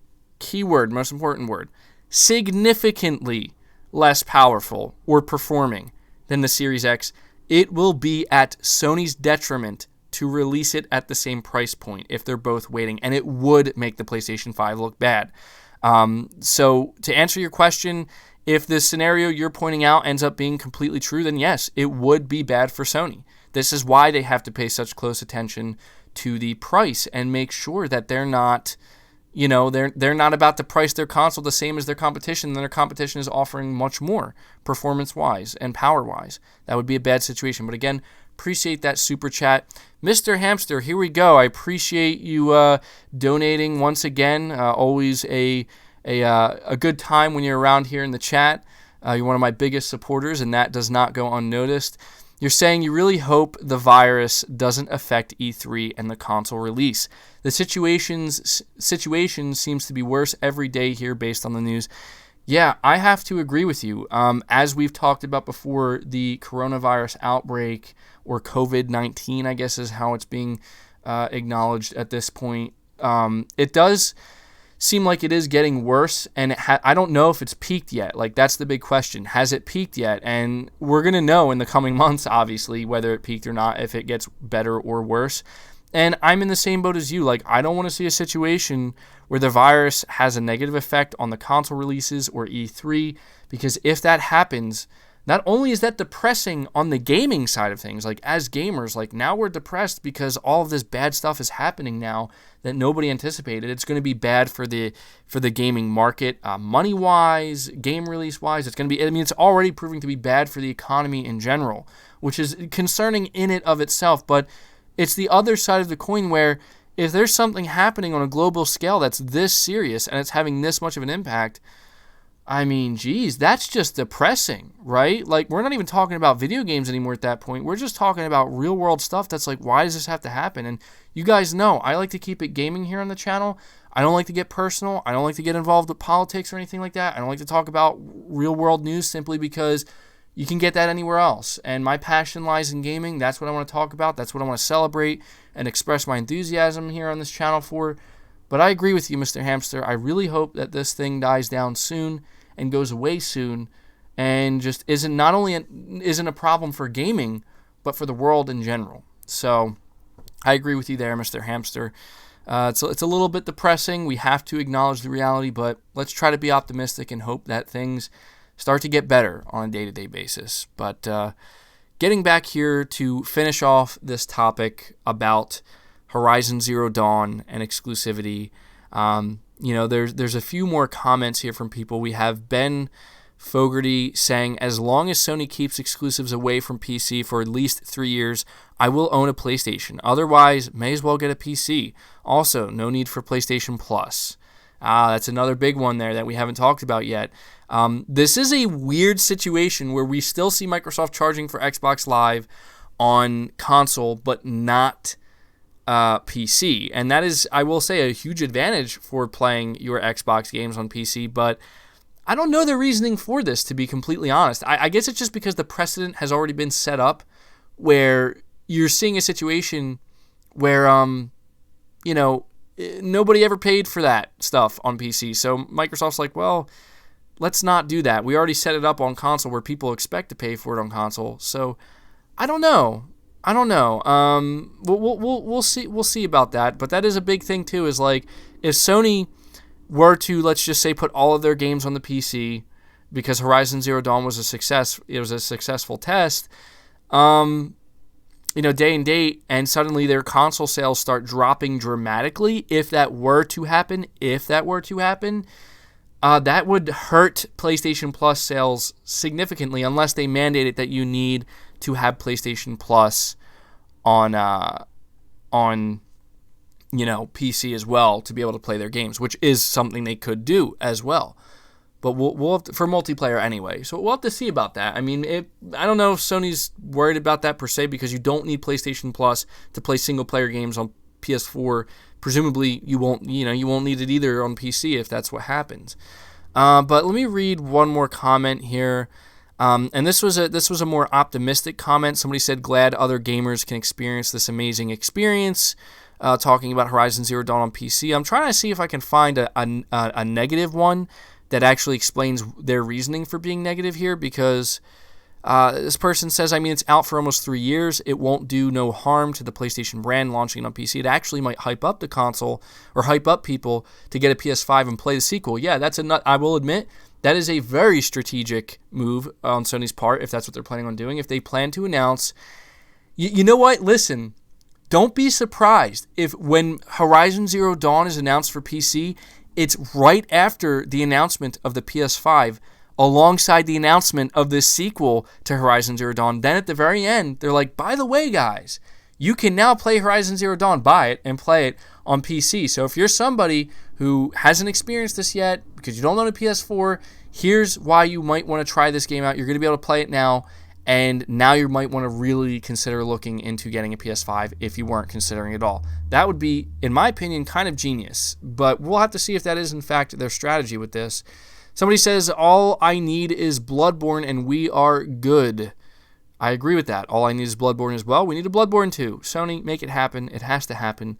Please, for the love of God, we need Bloodborne 2 at some point during the PlayStation 5's life cycle. It will simply be unacceptable if we do not get a sequel to Bloodborne at any time in the future. Unacceptable. To be honest, I'm not seeing any really negative comments here that are the most upvoted comments anyway. I'm sure there are certainly negative comments here, but I'm really just trying to focus on the ones that most people ended up agreeing with. Some people are saying that they're a little bit depressed about it because they don't want to see mods. They feel like people modding Horizon Zero Dawn is going to ruin the integrity of the game. I don't know. Maybe. We'll see. The Decima engine's already going to get modded anyway with Death Stranding later this year. I think some people forgot that that's also coming to PC. Somebody says here, as long as they don't start doing it with every single exclusive, they're good. Platinum did years ago. If this lets more people enjoy the game, awesome. These are all the most upvoted comments. I got one more here. Somebody, and this is the last one I'll read, they say, I was against it at first, but Horizon Zero Dawn is years old now, so why not let PC users enjoy it as long as they don't start releasing all new PlayStation exclusives on PC the same day? Wait a couple years and then give it to PC. So there we go. Obviously, that's a very small group of people we're getting this information from, this data from, I should say, 11,000, but no doubt in my mind that the majority of that 11,000, if not all 11,000, are the hardcore gamers, the hardcore PlayStation gamers. And so it's interesting to see that the majority of them are saying they either don't care or, all I'm trying to say here is that for the poll I did, the least amount that people voted for were people saying that they think it's a mistake. There are still people who still think that. Maybe Microsoft and Sony will prove everybody wrong, even the ones who genuinely believe it's a mistake. We'll see about that, guys. We'll see about that. But here's the thing. What this whole topic was about, we are seeing a listing on Amazon France for Horizon Zero Dawn for PC published by Sony. So if you're somebody who doesn't believe this is going to be a reality, you might want to believe because it's going to happen, and at this point I would be more surprised if it didn't, because there's too many signs, too many things pointing to it being exactly what's going to happen. So before moving on to the next topic, I don't mean to sound like a broken record. Hit the like button. I'll keep it nice and short. Just hit the like button. We're going to move on here to talking about, I don't know what to talk about first. Should we talk about Resident Evil 3 Remake, or should we talk about the PS5 Pro? I think I'm going to talk about the PS5 Pro first, just because it's more in line with most of the topics we've talked about up until this point. Let me get a quick little drink here. All right, got my Gatorade with me. We're doing good. Talking for this long without stopping, it really makes your throat kind of hoarse a little bit. But I came prepared this time with some Gatorade. So we're going to talk about the PS5 Pro, okay? And this is an interesting one because we have two, and I'm using air quotations right now, insiders, saying that Sony does have a PS5 Pro in the mix. However, there are also two other, air quotes, insiders saying the exact opposite. So we have conflict here. And the one side, we're talking about a Japanese journalist who, unfortunately, I do not have their name in front of me, but they are a journalist. They were low-key, talking about a PS5 Pro and saying that they've been hearing that this is Sony's plan. However, he didn't say whether or not they planned on releasing it at the same time as the base model PS5. He just said it is something they are planning and plan on doing. So maybe not the biggest insight there. Like, okay, then you speculate, what does this mean? Could they? Now we have another situation where we have VFX Veteran, who is a vetted, quote-unquote, insider on NeoGAF, saying the same thing months later, saying that he's hearing there is a PS4 Pro, and he was saying he believes, he didn't say definitively, he believes they will be releasing a Pro at the same time, especially if they catch wind that Microsoft is planning on doing that with the Lockhart model. Now, we have two other individuals, one being Titix, who, I'm sure most of you know who he is. Again, insider quotation. And then we have another being Tommy Fisher, the ever-elusive Tommy Fisher. I don't know who this is, but they claim to be an insider, and we're going to see if these people end up being correct, okay? I'm going to try my best to keep receipts, but it's hard. There's so much all the time. Both of them are saying that there is no Pro model. There's just different dev kits, like different tiers of dev kits, like from different updates. And more importantly, they said that the final dev kit update for the PS5 is going out this month in March. So, yeah. And also, Titix was asked recently, and I was thinking about doing a dedicated video on this. Again, I still might, because I know not everybody tunes into the podcast, but Titix was asked directly by somebody on Twitter, and he's supposedly an insider, and he actually came out and gave us the rundown on the PlayStation 5 specifications, how the PS5 apparently has better RAM, it has a better SSD, however the Xbox Series X has a better GPU, but he didn't give like a T-flop number. He just said that this is the way it is. And he was asked directly, who has the more powerful console, Titix? Please tell us. And he responded by casually saying, T-flop number, like power-wise, like T-flop count-wise, the Xbox Series X.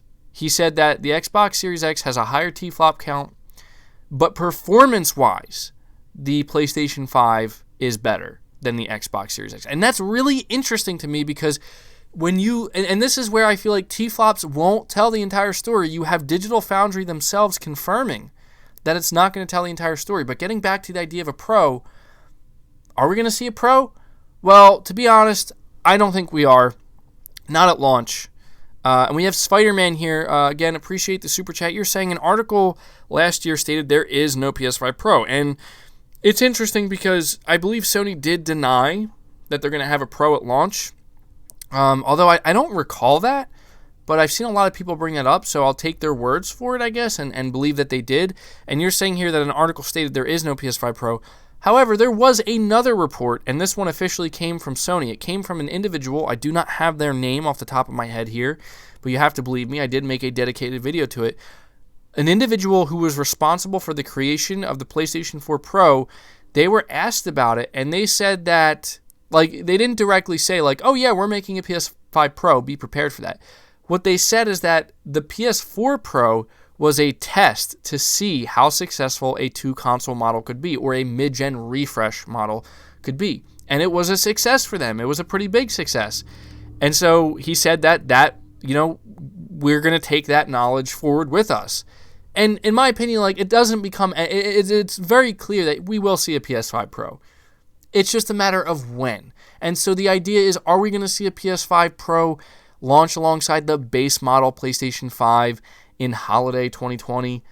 No, I don't think we are. I mean, Sony could shock us, but we have conflicting reports. And the most important thing I need to highlight here is that even though these two separate insiders, or we have two on one side, two on the other, they're both conflicting with one another.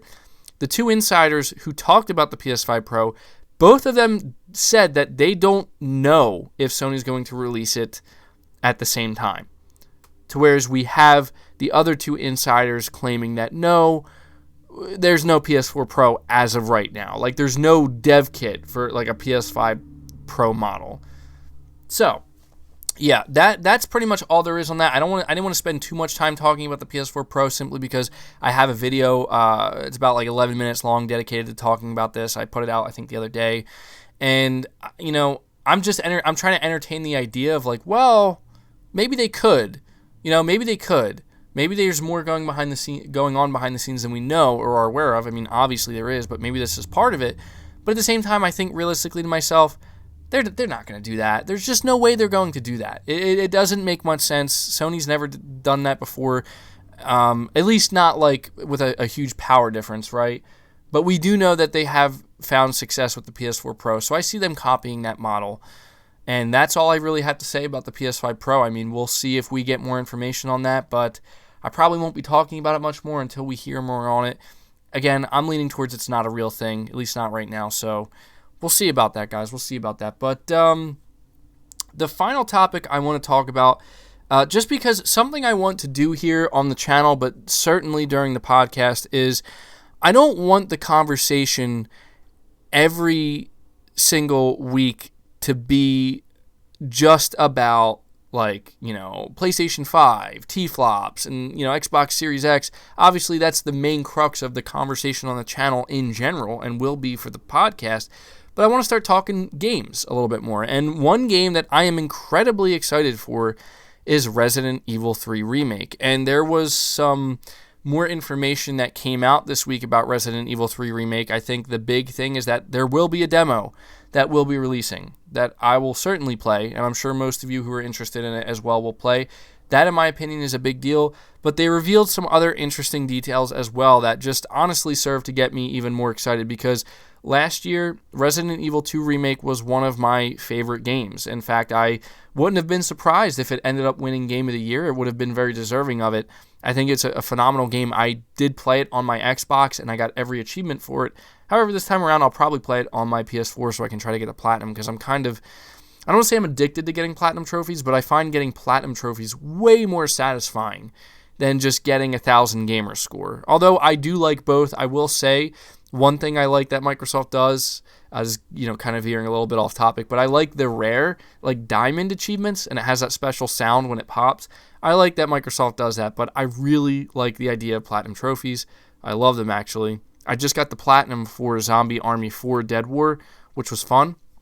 But here's some of the details they revealed about Resident Evil 3 Remake, besides there being a demo that they're going to give more information on very soon. And also, leave the video a like if you are excited for Resident Evil 3 Remake, if that's a game you plan on buying.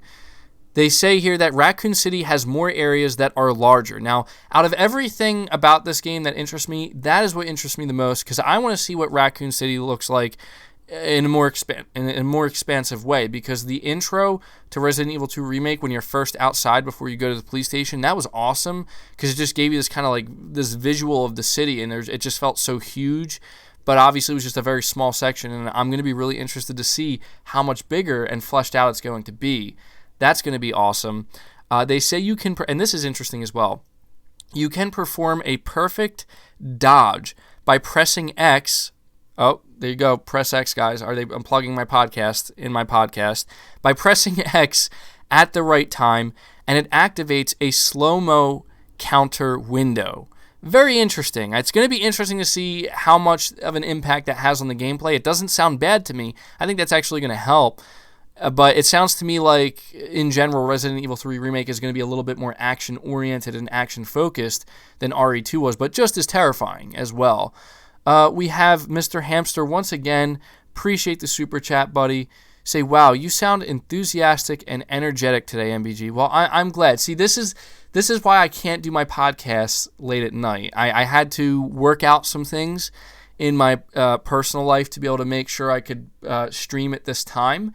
And this is why, because I'm way more energetic. It's, early in the day, and I'm feeling it, and at night when it's late, I don't really feel it as much. So I'm glad you took note of that, and I'm glad you're enjoying that energy. I try my best to bring the energy as much as I can, and so glad you noticed that. And then you have Spider-Man here once again with the super chat. Appreciate it, buddy. You're saying Resident Evil 3 is your most hyped game of 2020. Let me put it this way. If The Last of Us 2 wasn't coming out this year, I think Resident Evil 3 would maybe be number one for me. Like, I'm excited for Cyberpunk. I'm excited for Ghost of Tsushima as well. Ghost of Tsushima, I think, would be third in terms of hype. But, man, like, Resident Evil 2 Remake was so good. I can see why anybody would say that it's their most hyped game for 2020. Also, I'm going to talk a little bit about the multiplayer component of this right after I finish going over these details, because that's very interesting to me as well. But it says here that, you'll have this slow-mo counter move that activates if you time it perfectly. There will be environmental traps. They didn't really go into much detail as to what they will be, at least based off of what I read. But there will be environmental traps. Obviously, I think that's going to be a pretty big deal, considering you're going to constantly be chased down by Nemesis. There will be weapon mods like a laser dot, and that's awesome as well. When I think of the laser dot, I just immediately think of Resident Evil 4, one of the greatest games ever made. That beginning sequence when you had the pistol and the laser dot. So there will be some more customization, it sounds like, which is always welcome. And this is a little bit interesting as well, because I'm actually going to go over I guess we could say a leak that has come out regarding Capcom and Resident Evil and stuff. So there was talk that a Dino Crisis game and a Resident Evil Code Veronica X remake were also in production. And I believe it was the individual known as Aesthetic Gamer. We mentioned him once before. He was the same person on Twitter that confirmed, if he's to be believed. Oh, wait, was it him? I think he was the one who said that there's going to be a PS5 horror game, which, there's been some talk about Kojima Productions and Silent Hill, and I don't want to talk about that in the podcast because I actually want to make a dedicated video to that, probably not today, but tomorrow, because I have a lot of really interesting things to talk about with that. So that's going to be an interesting video. But this is the same individual, and he is confirming that there was a Dino Crisis game that was being made a while ago, but it was scrapped and it was canceled. And as of right now, there's nothing else in the works. And then he also confirmed that not Dino Crisis, a Resident Evil Code Veronica X remake is not in production as of right now. He's not saying it won't be or couldn't be. Same with Dino Crisis, but it's not a thing, because I think there were some rumors going on about that. And so, yeah, I thought that was interesting, because it is going to be, there's no doubt Resident Evil 3 Remake is going to be a massive success. It's going to be interesting to see, where do they go next? Do you do Code Veronica X? Do you do Resident Evil 4? And how do you even remake that game, right? It's going to be very interesting. We have Christopher here. I appreciate your super chat, buddy. You're asking for my thoughts on GTA 6. Well, I'll talk about this for a second. First of all, I've seen people mentioning that Rockstar Games has changed their logo, and people are thinking it has something to do with GTA 6. I do not think it does. To be honest, I'm starting to give up a little bit of hope. Not hope, but I'm thinking that we're not going to hear about GTA 6 anytime remotely soon. GTA 5 Online is making Take-Two Interactive way too much money, and I just think they're going to try to carry that over to next gen with GTA 5 Online, and until I think GTA 6 is in production. It's being made, obviously, and I have no idea how far along it could be, but I don't think we're going to hear anything about GTA 6 anytime soon until basically GTA 5 stops selling constantly, and more importantly, they stop making so much money, or as much money as they are with GTA 5 Online. That's my maybe pessimistic thoughts on it. However, I would love to be wrong, and I would love to see GTA 6 announced in the next 6 months to a year. I'd love that because I love GTA, and I thought GTA 5 was amazing. Not the biggest fan of GTA Online. I did spend some time in it, but I really want to see like what they're going to do next. And you know what? I will say this before moving on to the next super chat from True Witty. I want to say that I would absolutely be okay with Rockstar waiting until much later in the next generation for GTA 6 so it can be a Xbox Series X and PS5 only game. Could you just imagine? Just imagine what that would be like. I would be totally okay with that. I don't care if I have to wait 4 more years. I will wait because it will be worth the wait. So those are my thoughts on GTA 6. Appreciate the super chat. True Witty, you say, I'm sorry, but I'm more hyped for The Last of Us 2, Final Fantasy 7, and Ghost of Tsushima. Well, you know what? You don't have to be sorry. Everybody is free to be as hyped for whatever they want as they're free to be as hyped as they want to be, because every single game you just mentioned, The Last of Us Part 2 is my number one, but there's people out there, Final Fantasy 7 Remake is their number one, and Ghost of Tsushima, there's a lot of people who that's their number one, and I see it all the time on my channel here. So, appreciate that super chat, but be hyped for whatever, man. There's just so many great games coming out, right? Like, it's hard to choose for some people. Sure, everybody experiences that problem. But I want to just relay, kind of continuing talking about Resident Evil here. I came across this article just this morning. It says, rumor, Resident Evil game releasing within the next year. So it says here that this is according to Aesthetic Gamer, aka Dusk Golem, who is known for their accurate Resident Evil leaks. For example, Aesthetic Gamer leaked that the Resident Evil Resistance multiplayer was going to be part of Resident Evil 3 months before it was confirmed by Capcom. At any rate, Aesthetic Gamer is now claiming that a new Resident Evil game will release within the next 365 days. And obviously, he's not talking about Resident Evil 3 Remake. Unfortunately, for anyone hoping for more details, Aesthetic Gamer says that they won't be revealing any more information until after the Resident Evil 3 Remake is out. So those wanting to learn more about this new Resident Evil game will need to wait at least a month. So there you go. If Aesthetic Gamer is to be believed, then apparently Capcom is just like Resident Evil, man. Resident Evil left, Resident Evil right, Resident Evil up, down, center, all over. Before I talk more about that, we have True Witty here.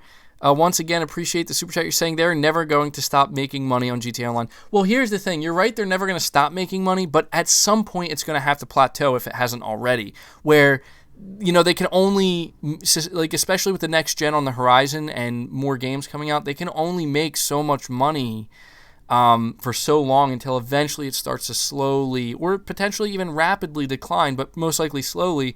Once that happens, then they're probably like, okay, we got to get moving on the next, because the thing about GTA 6 is not only can they just, it's going to be the most hyped thing in the world when that happens. It's going to be the most hyped thing in the world in general.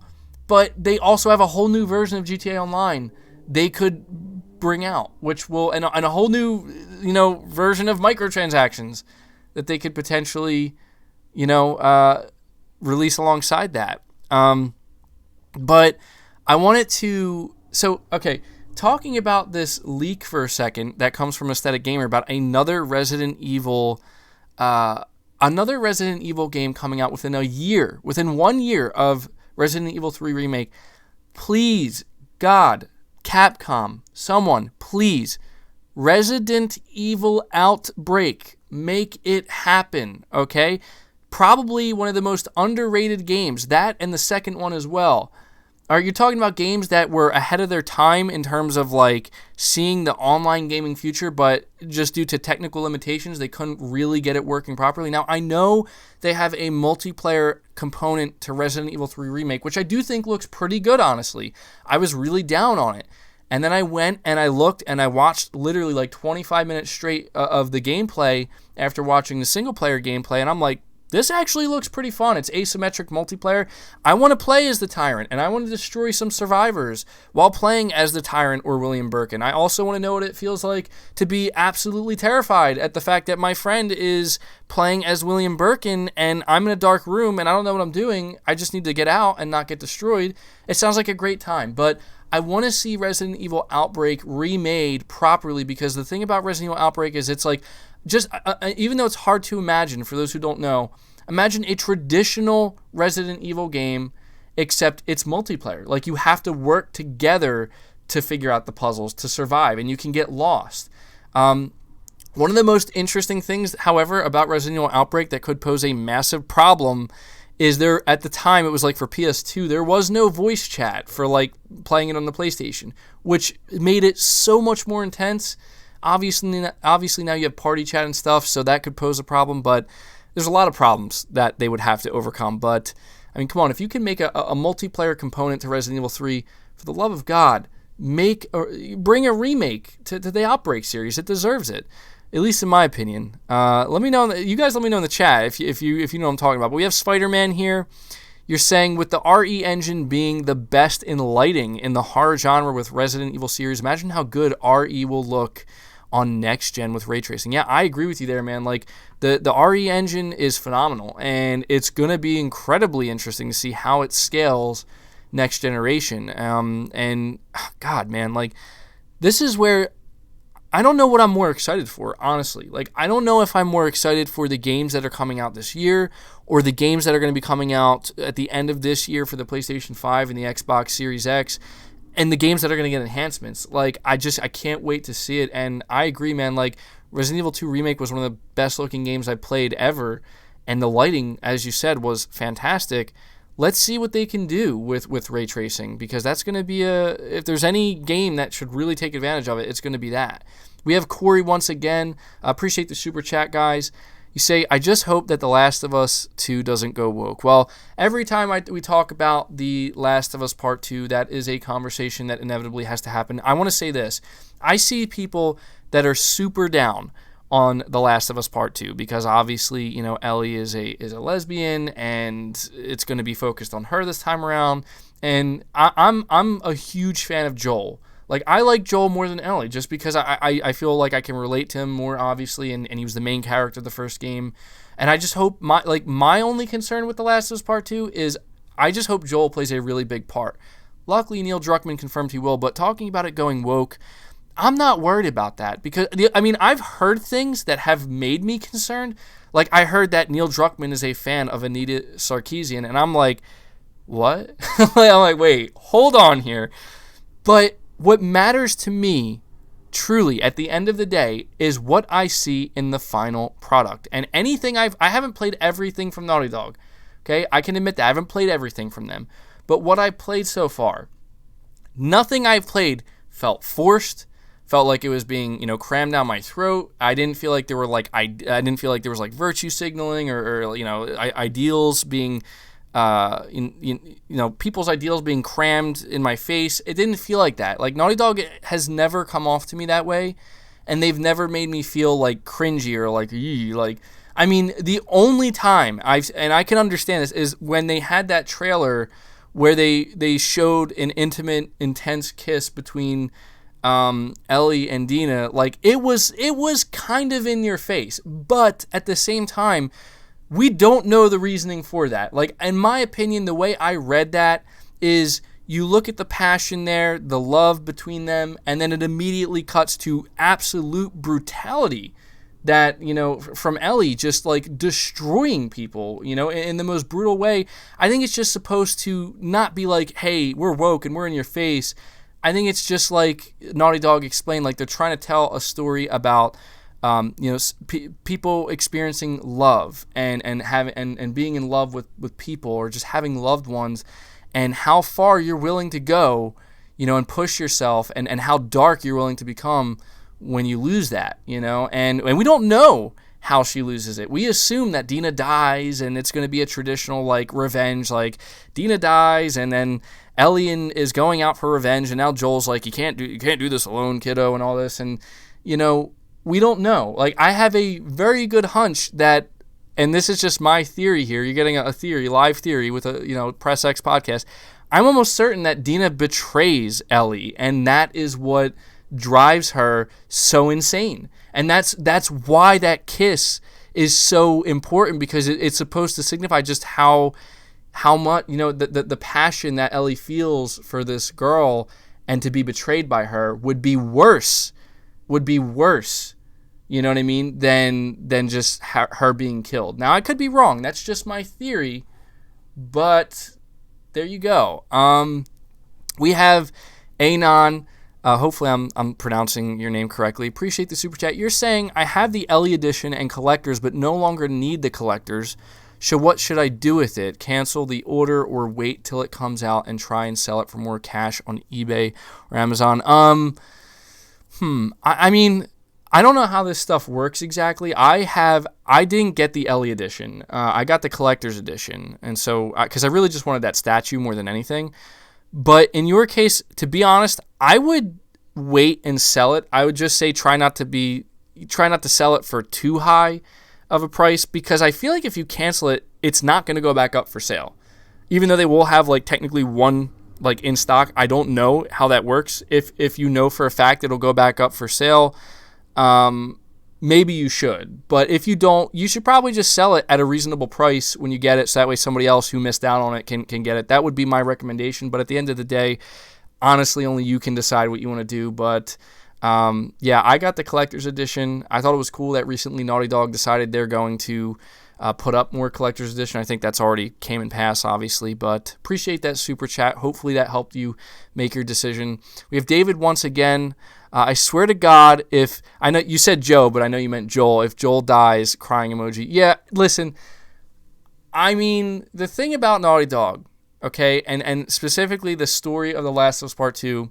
One of my most successful videos I ever did, and I plan to do more of these. Like, I want to dive deeper into The Last of Us Part 2 than I ever have for any game on this channel in the past, because that's how into it I am. Like, I get into games, but there's only a few games like I really get into, especially where I'm feeling passionate enough. Like, I really like Death Stranding was the last one, and Death Stranding, people thought I was just getting into that game and diving into it the way I was because it was a PlayStation exclusive. Not at all. Like, I try to explain, like, I'm a huge Metal Gear Solid fan. Like, that's one of my, like, it's my favorite, all-time favorite gaming series ever. Like, right next to Dark Souls, okay, and The Last of Us. So, yeah, that's why I dived deep on that game. But when it comes to The Last of Us Part 2, I plan on diving even deeper, honestly, because there's just so much I have this feeling, and I don't want to be wrong about this. I just feel so strongly about it. Like, I think Naughty Dog is going to just shock the shit out of people.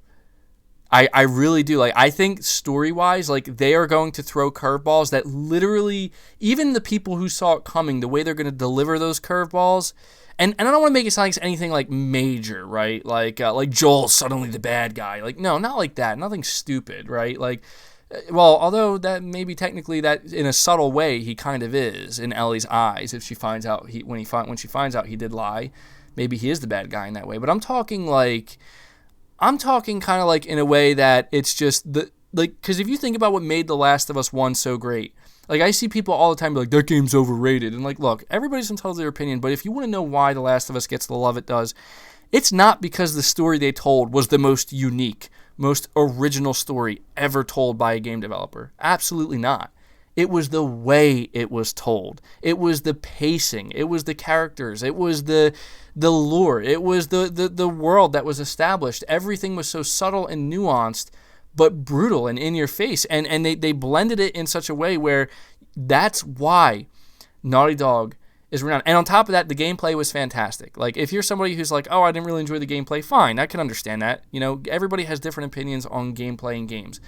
But I'm telling you, and I wasn't planning for this to be a topic, but you got me going on The Last of Us, and it's been a while since we talked about it. I'm always looking to talk about it any chance I get.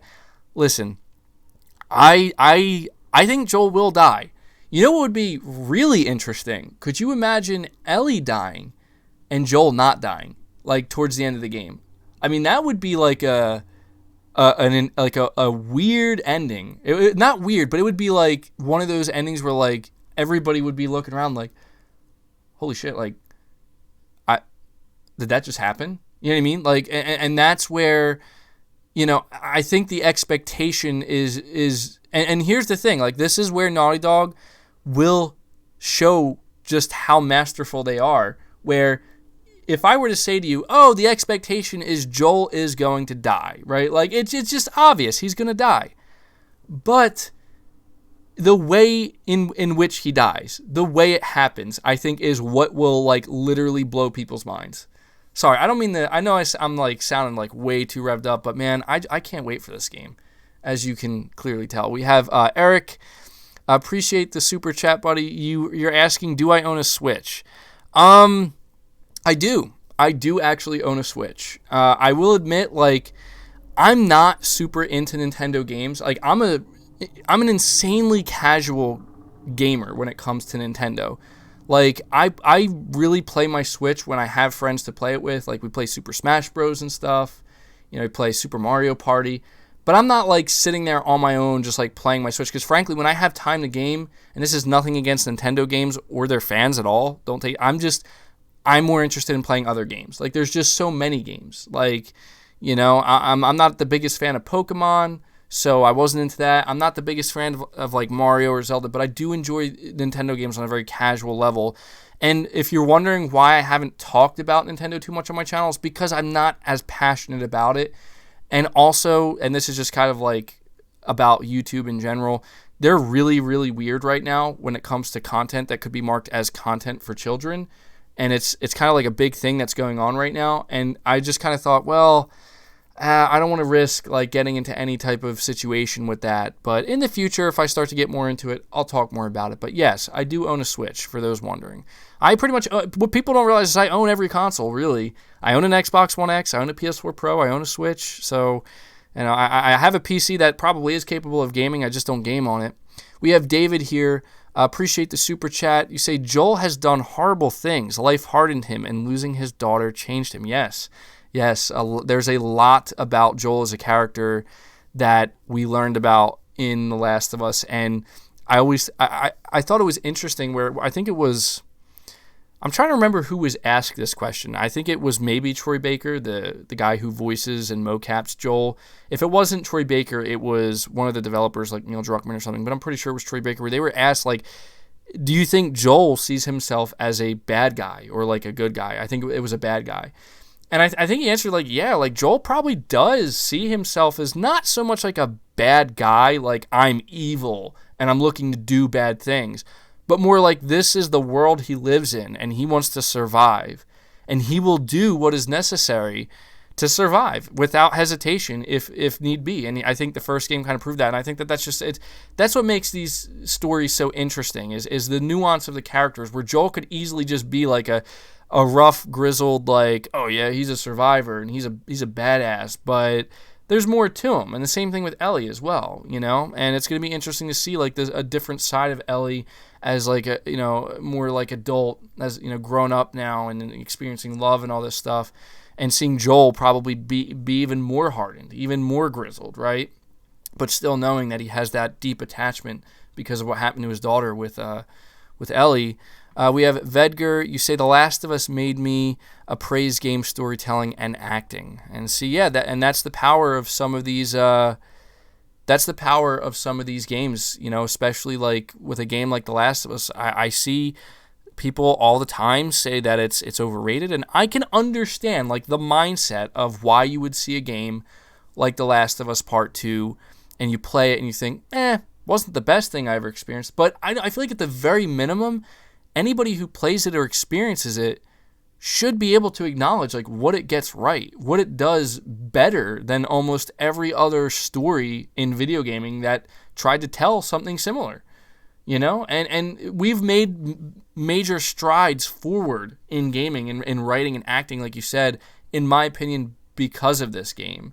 And not just because of this game alone, other games as well, but I think this one had a huge resonating impact on developers and the you know, the like something I see all the time is Cory Barlog, the director of the latest God of War and the sequel. Well, I don't know if he's going to be directing a sequel. That's conversation for another day. But the latest God of War, he's always kind of like comparing himself to Neil Druckmann and he's like saying how like even though there's no doubt that in some ways God of War raised the bar itself because it came out many years later, he knows what's going on with Naughty Dog and The Last of Us 2, and he knows that he's like getting stressed because like these guys are going to raise the bar even higher. How am I going to reach that? You know, and that's what competition does. That's what admiration does for talent. You know, and you breed that talent and you let them do what they do.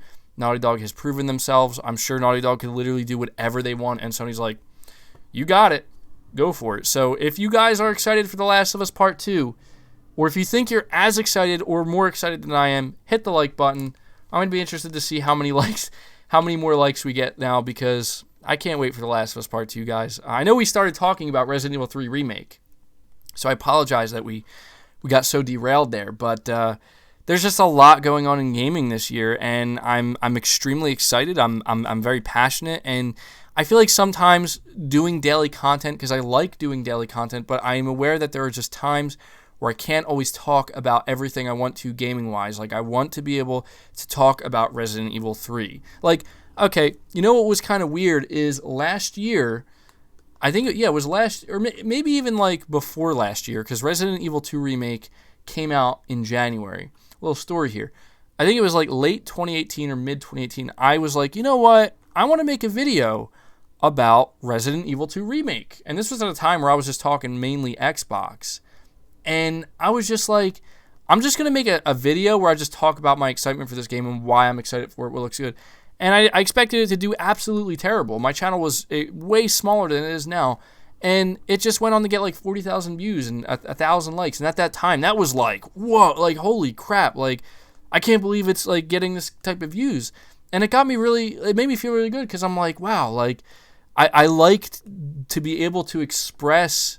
It's nice to be able to express your passion for something on a platform and have people listen. But once you see that there's like more people listening than you thought, and you realize there's more people sharing the same thing, the same mindset, and they appreciate what you're saying more, it's a great feeling. And it's like, I would like to be able to, I am doing that, and it's with you guys that I'm able to do that, but just to be able to talk about games in general and express your passion for them, and it's a great thing, honestly. And like, I know that there's a lot of people who look at me like, you're toxic, MBG, and you're negative, and like, listen, I'm a human being, okay? And last time I checked, nobody's perfect. Of course there's times where I'm toxic. Of course there's times where I'm hard on things, and I'm negative, and I even maybe come off as like miserable or just, antagonistic or whatever. But that's not how ideally that's not how I want to be. I don't think anybody wants to be that way. But when it comes to gaming, man, like, there's just so much to be excited for, and the future is looking brighter than ever. And I don't mean to sound like cliche or anything like that, but 2020 is, in my opinion, proof that there's just a lot to look forward to.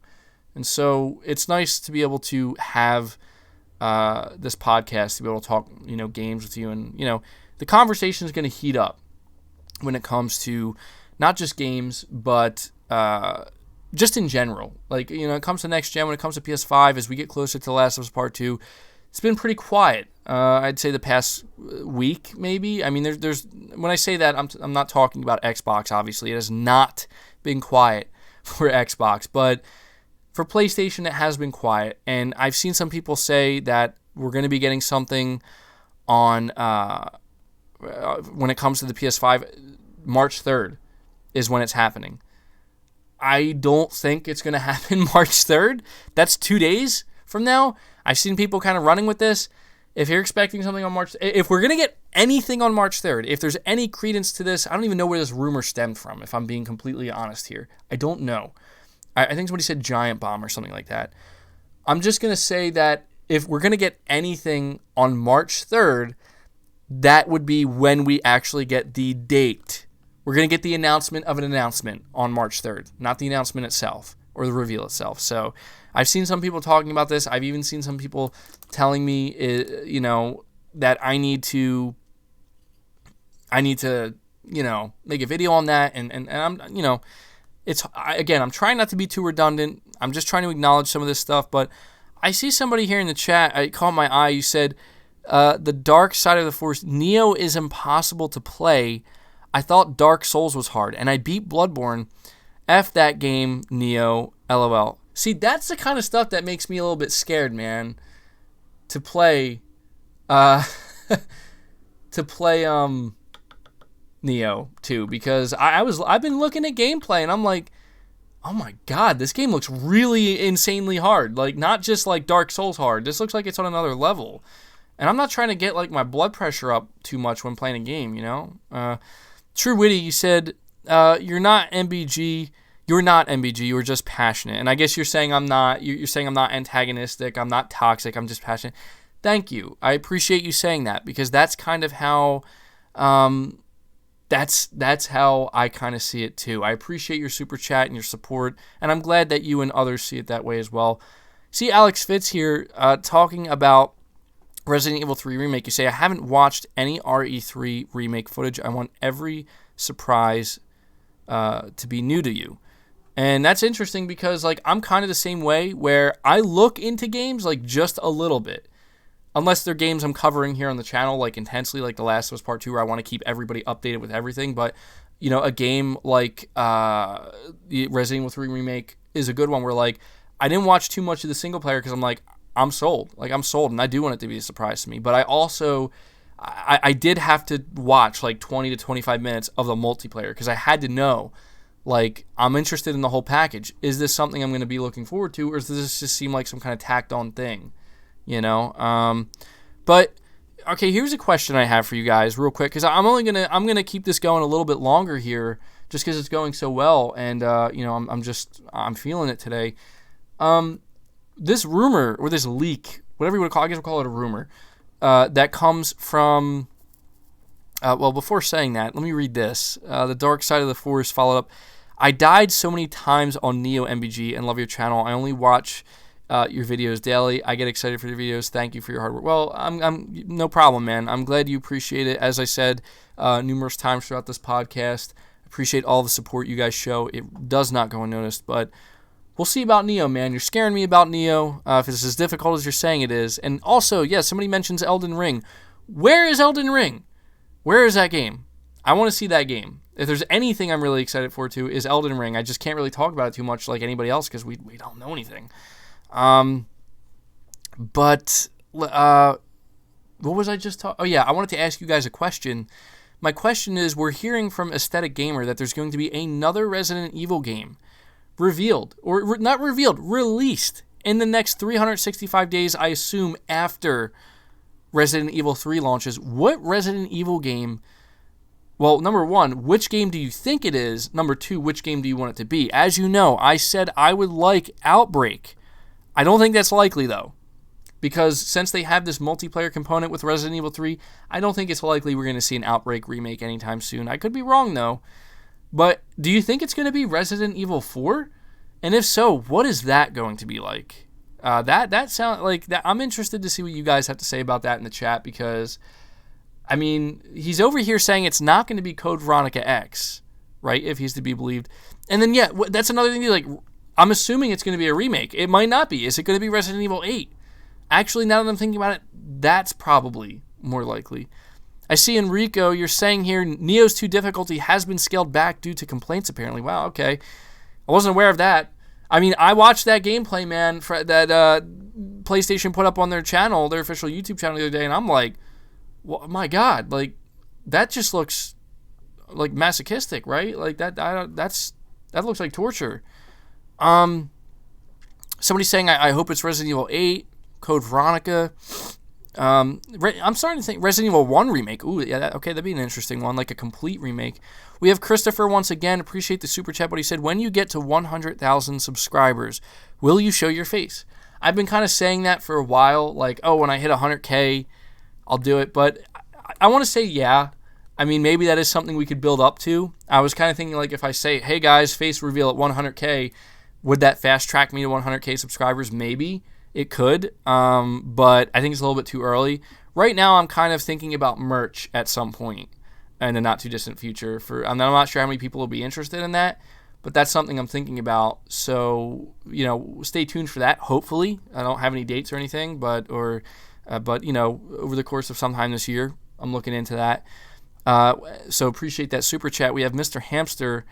Appreciate the super chat once again, buddy. You're saying, saw rumors about Resident Evil 8, similar to Resident Evil 7, and he plays Ethan. Yeah, I saw that as well, and that's interesting because I did play Resident Evil 7, and I enjoyed it. I beat it, but I enjoyed Resident Evil 2 Remake so much more. But at the same time, like, I don't know if I would want Resident Evil 8 to be similar to, like, the remakes, because at that point you might get a little bit too redundant. So if we were to see Resident Evil 3 Remake come out, which is coming, you know, a little over a year at 50K, show your biceps. One day. I haven't been hitting the gym as much as I would like, but I plan to. And also, there's people I think who have it in their heads that I'm like roided out, like I'm massive. Like I'm not. I'm not like some bodybuilder type. Like I'm fit, all right, but I'm not like Kai Green or somebody over here looking like Arnold Schwarzenegger in his prime. So don't think that. But yeah, talking about Resident Evil 8, I think it would make sense for them to follow, because Resident Evil 7 was a huge success for Capcom as well, and I think a lot of people were unsure if that, like the first person view would work, but that game was actually terrifying in many ways. Like, and that's the thing, I love Resident Evil when it finds the perfect blend between horror and action. See, Mr. Hamster saying at 50,000 subscribers, invite me as a guest on the podcast. We'll see. We'll see.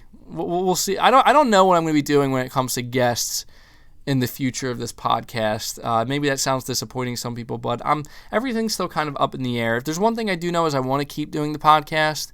I really enjoy doing it, and I have fun doing it. And we'll just I just kind of like talking to you guys through the chat. I feel like I get to talk to as many people as I can, and I know that I try to, because it is a podcast, I try to have topics to actually talk about and go over. So I don't just want to make it like a Q&A the whole time. I feel like that's a little, that's not really a podcast per se. Fearful Tuna, you say, I didn't picture you as a bodybuilder. Well, good, because you'd be disappointed. I'm not like 250 pounds of 7% body fat. Mr. Hamster, you're saying Resident Evil 7 gave you a heart attack. Yeah, Resident Evil 7 was scary.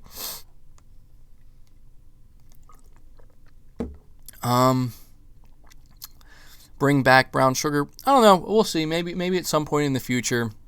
Brown sugar, that guy, man, he's always hating on me. You ever notice that? Every time I bring brown sugar on, he's like, I'm gonna use this as an opportunity. I'm gonna make fun of you now. And I'm just like, no, come on, man. I'm trying to talk games, but nah, I'm just kidding. Like, me and brown sugar are cool. He'll probably, we'll see. We'll have to see in the future. I can't imagine if I continue this podcast for like years and years that I'm not going to have any more guests ever. Nobody's ever going to be on. That's a little bit too intense. But I know a lot of you like brown sugar, and we do have some pretty good banter. But I don't know. Sometimes I'm finding I just really enjoy these, like, I know they're not like one-on-one, but like between me and the chat, and then also just giving my thoughts on these topics that I want to talk about. It's a pretty Oh, Mr. Hamster, you prepared 100 ways to troll MBG. Well, you buddy, now you're not coming on, okay? I get trolled enough, in case you haven't noticed. But Doug is saying first-person mode helped make Resident Evil 7 more scary, or just scary. Yeah. Let me see. Fearful Tuna, you're saying you sound like that other YouTuber. No, that bash GameStop all the time. No, maybe I guess I don't know who you're talking about. Are you talking about if you're talking about a big YouTuber, you might be thinking about Clean Prince Gaming, I think. I remember I've seen a couple videos of his on GameStop, and he was like bashing them. But I don't know. Do I sound like him? I don't know. Crooked Vulture says brown sugar throws more shade than a solar eclipse. Man, that was. I don't know if I guess that's like, is that a compliment or what? Some people saying I should get Foxy Games UK. We'll see. I don't know. I don't know how I feel about getting involved with other content creators and YouTubers and collaborations. I just, in my opinion, it can be a little bit of a slippery slope at times. But again, I'm open to different things in the future. I'm a pretty stubborn person at times, though. I'm sure, as some of you notice over time on my channel, I can be stubborn. Like, how long did it take people to say, bro, you got to get a PlayStation and play some of these games, you're missing out? And I'm like, no, I don't. Xbox is all I need. But then one day I'm like, all right, maybe I should listen now. And sure glad I did. Saying, no, he doesn't look. Yeah, and I've seen people, old school gamer, you're saying recap, please, MBG. What do you need? Are you asking for the podcast, like a podcast recap? Because this will be available afterwards. Some people, I think, wonder what, like, sometimes the video isn't available immediately after I end the podcast. That's just because it has to, process and everything. Mr. Hamster, you're saying I'm making Oh, okay. This should be interesting. I'm making an MBG game on Dreams. Every time you pass a level, you will hear "All right, guys" by MBG. Dude, if you're really doing that, like, I would love to see that, and I would love to showcase that. I would love to do like a stream at some point of a gameplay. I was actually thinking at some point doing a gameplay stream for Dreams in general, but if I could do that knowing there's an MBG game, I'm all for that. That would be awesome. Invite Tim Dog here. I don't think Tim Dog likes me. I don't think he likes me. I've thought about that in the past. Like, I see somebody saying Mystic would be really cool. I don't think he would come on a podcast. And I've thought about in the past of like maybe trying to invite people on the opposite side who are like major Xbox fans, but I don't know. That would be an interesting. I think that would be an interesting podcast. They would probably want me on their podcast though. And I'd probably get jumped, because I doubt it would just be me talking to one person. It would probably be like multiple, and I'd just be like, whoa, whoa, whoa. It's too much. I can't, like, I could probably defend myself and hold my own, but it's difficult because we're at odds. We're doing two completely opposite things, you know what I mean? And it's natural for there to be a little bit of conflict at times. Like people did not like, Xbox fans did not like MBG in 2019 because 2019 MBG in the eyes of Xbox fans was toxic and completely unfair and all this stuff. And I'm just like, look, I just got to speak how I feel, and everybody thought like I would only bash Xbox for views, but not really. Like, do you see me bashing Xbox now? No, I'm not, because that's not really, like, I wasn't, my reasoning for being so hard on Xbox was because I wanted to see them do what they're doing now. And I feel much more optimistic. So, the only person you would be good with is Review Tech USA. Yeah, I watch Rich of Review Tech. He's pretty good content. I'm not interested in all of his content, but the stuff I do watch, he's pretty good. To be honest, like almost every content creator to a certain extent is good because they all have something interesting to offer, and at the very least they have an interesting take, in my opinion. Not everybody's good, but most people are. Fearful Tuna, appreciate the super chat, buddy. You're saying it was Clean Prince Gaming who I think you sounded like. That guy sucks though. You don't. So congrats on not sucking. Well, I'm glad you enjoy my content. I'm not going to speak to Clean Prince Gaming and his content because, to be honest, I don't watch it. I haven't seen. I've only seen him kind of like come up in my like recommended and thumbnails occasionally, but to each their own is what I want to say. I'm not trying to throw any shade at any content creator. I'm not trying to do that. I think that's just wrong. But everybody is entitled to their opinions for sure. But you do think that's who I sound like, so hopefully he sounds cool. I don't know. Solid Rev is awesome. Dropping his podcast. Maybe I feel like I've heard of him. I probably have seen him, but it's not. So okay, Secret Avenger, you're saying you were fed up, harsh but fair. That's how I see it too. Being completely honest, I feel like I was fed up with Xbox, and I just like Crackdown just like broke me, man. It really did. Like I couldn't help but be like so harsh on that game. Even though, like, looking back, I'm like, okay, like, maybe I went in a little bit too hard, and I've even joked about it. Like, one of my best videos, because it was like the running meme here for a while, was me making fun of the Xbox body wash. Now, listen, like, I could understand why somebody sees that as me, like, hating on Xbox or being toxic, but it was in the name of fun. It's funny. I would do the same thing if PlayStation did something similar. But what was so great about it is it was just like a running joke on the channel for so long because of it, and it still is, because it's funny. I mean, it's like, okay, you want to do like an Xbox onesie, PlayStation onesie, that's one thing, but like body wash, like, hygiene products, that's interesting, man. That's interesting. But yeah, Crackdown 3 broke me, man. Like, I couldn't keep it. It broke me. Knowing that Crackdown 3 is what we got for Xbox after me waiting for so long, and then Days Gone was a game that also helped break me because that was a game I really wanted to play, and it was just the perfect storm, I guess you could say. And I'm glad it worked out the way it did, because I tell you all the time, like, I would have missed out on some really crazy stuff this generation.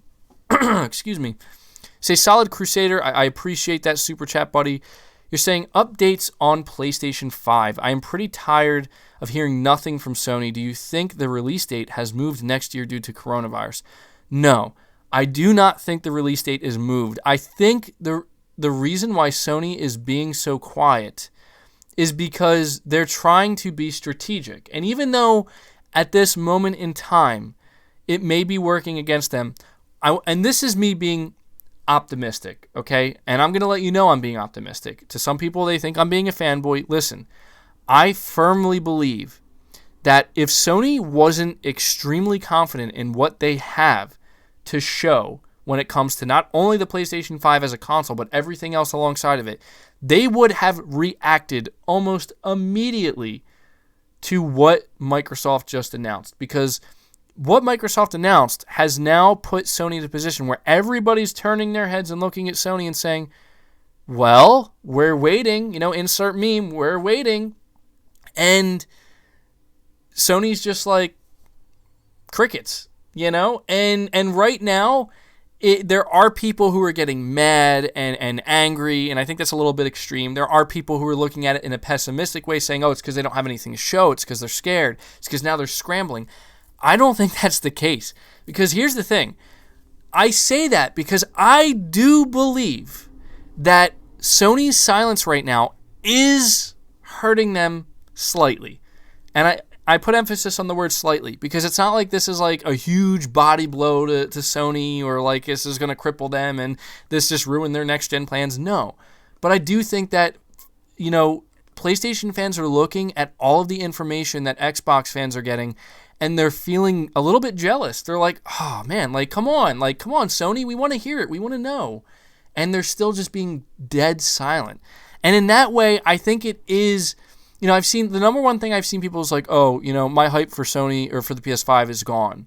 It's completely gone because Sony just won't talk about it. And I understand that. However, I think Sony doesn't care because they know what they have. And they know what they have is going to be big. And they know what they have is going to, just like flipping a switch, the second they start talking. Because here's the most important thing that people need to realize about the how Sony is approaching next gen. And it goes for Microsoft as well. But once Sony flips that switch, okay, once they flip that switch and they start talking about next gen, it's not going to stop at all. It just goes until the next generation is here in many years from now. So that's what people, even though, and the thing is, nobody's going to remember this silence. They're not. They're not going to remember it. It's just so easy to hyper-focus on it now because it's the time of silence. But as Sony said themselves, they're crouching down and they're getting ready. And again, this is me being maybe overly optimistic. And so I'm going to ask you guys, if you are somebody listening to this out of the 350 who are still here, if you believe Sony, if you agree with me and you believe Sony is just crouching down and they're being so silent because they know what they have is significant and it doesn't matter when they drop it, they're going to drop it when they're ready. They don't need to react just because maybe this is, the silence is working a little bit against them in this moment in time.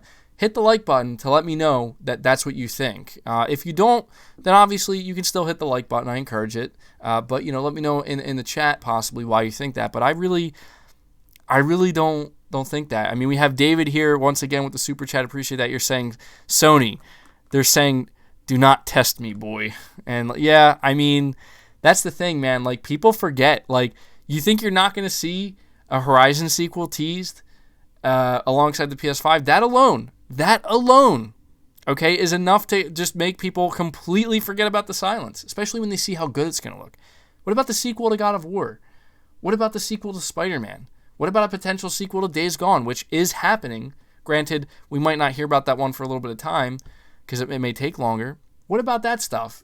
People forget that this is stuff that Sony has in their back pocket, but they're not just banking on that, right? They have a lot of other stuff we also don't know about.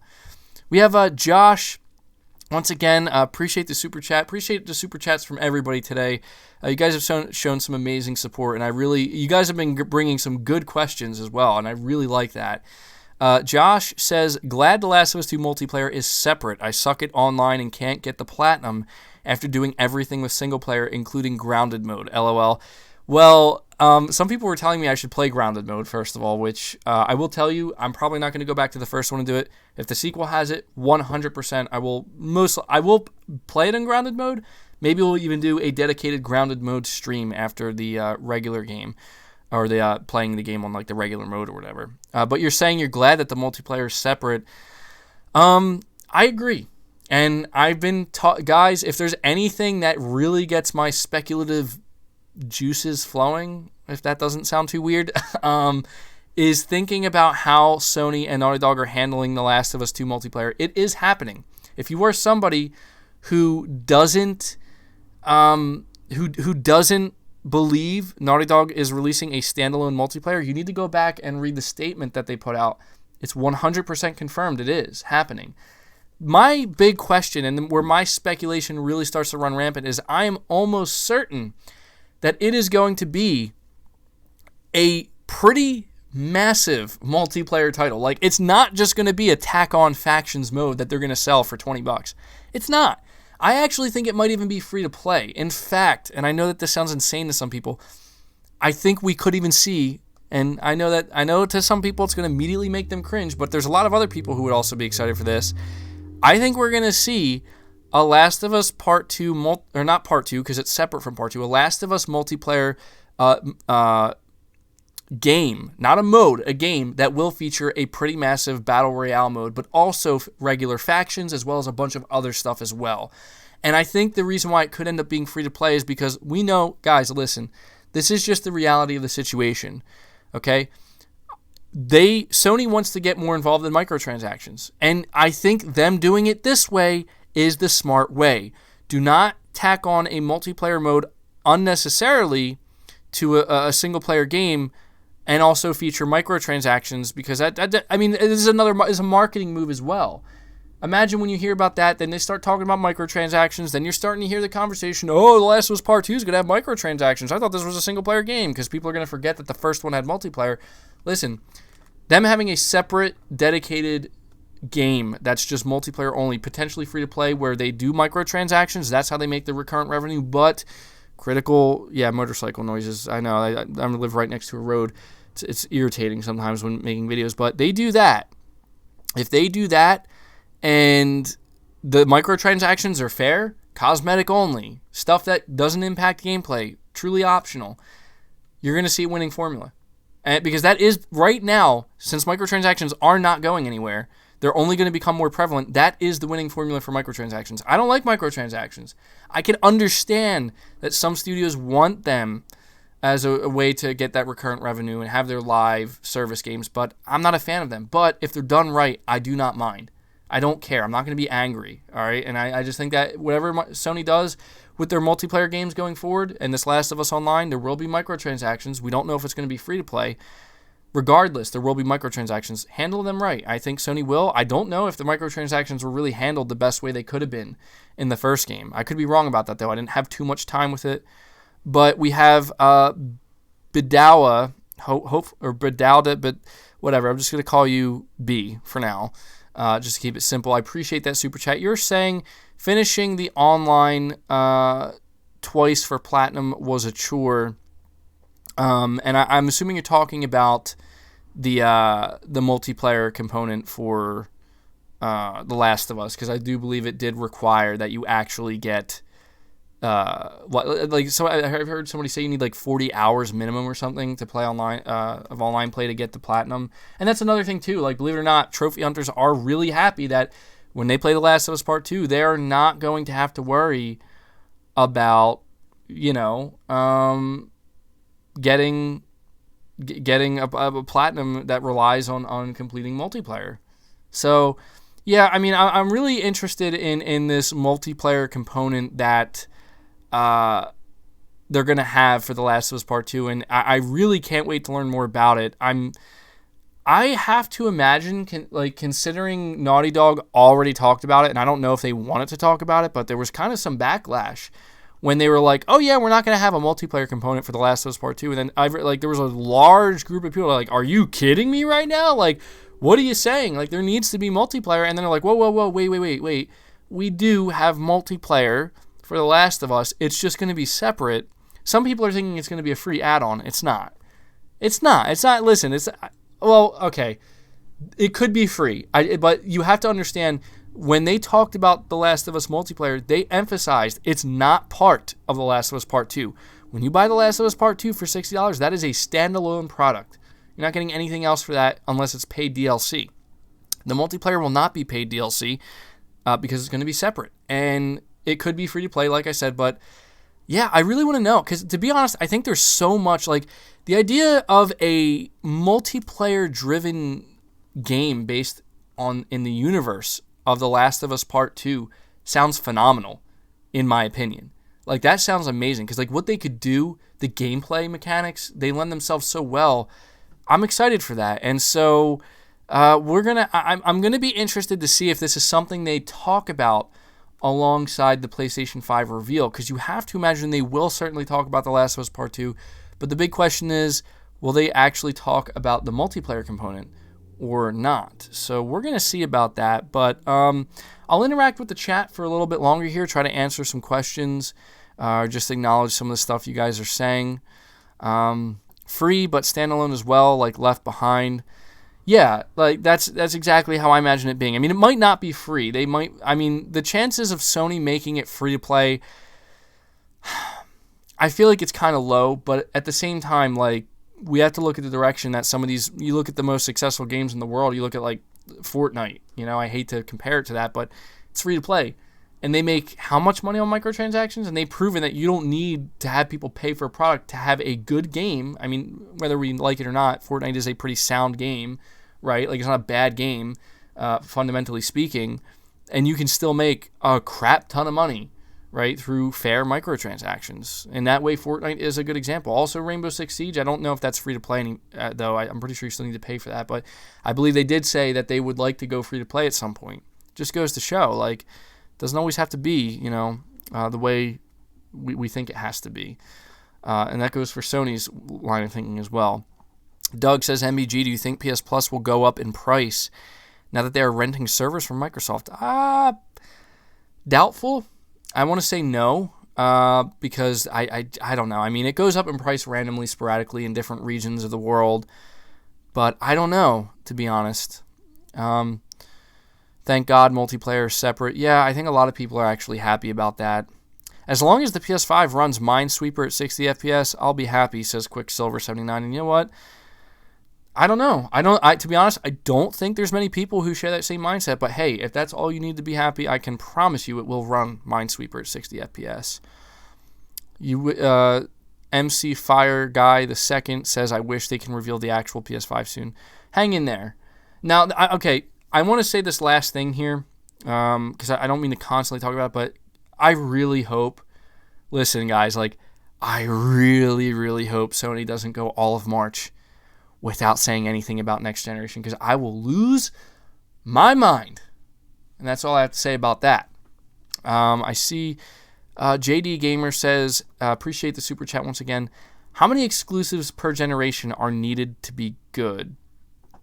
I assume, if I'm reading this question correctly, you're asking, like, how many good exclusive games do you need per generation in order for that generation to be a success?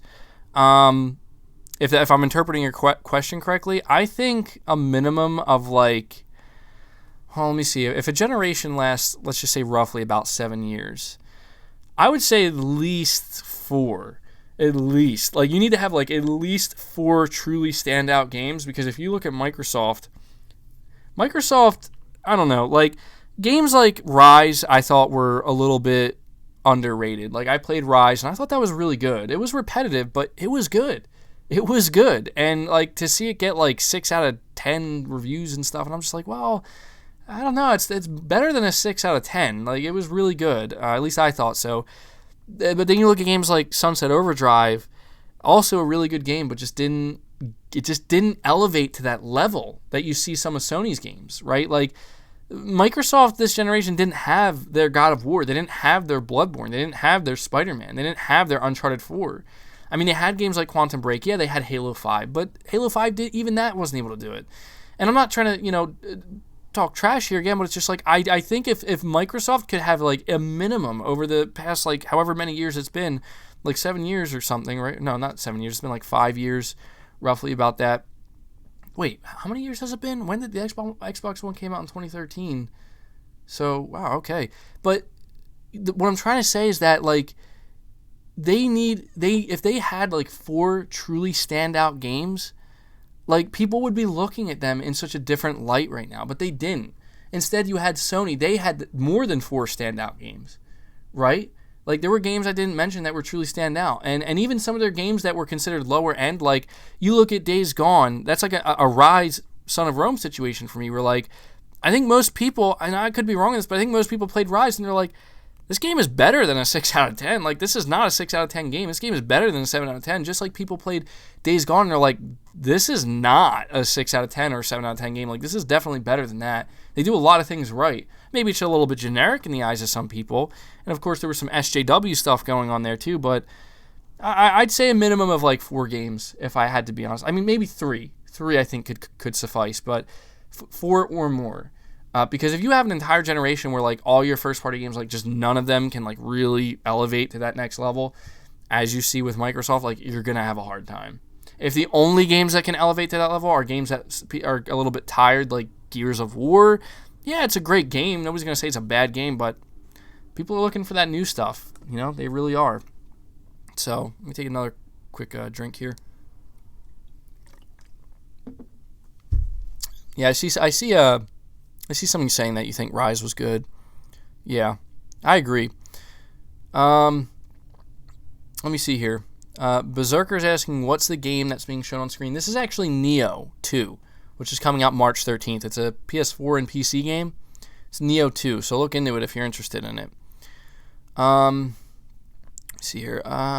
Shane says, with the biggest third-party multiplayer game, Fortnite, COD, PUBG, featuring crossplay, will buying X console, because that's where my friends are, become irrelevant? Which console benefits most? It might. That's a good question. It might. It might not just be about where my friends are anymore, but what it might come down to is where this is where backwards compatibility is so important.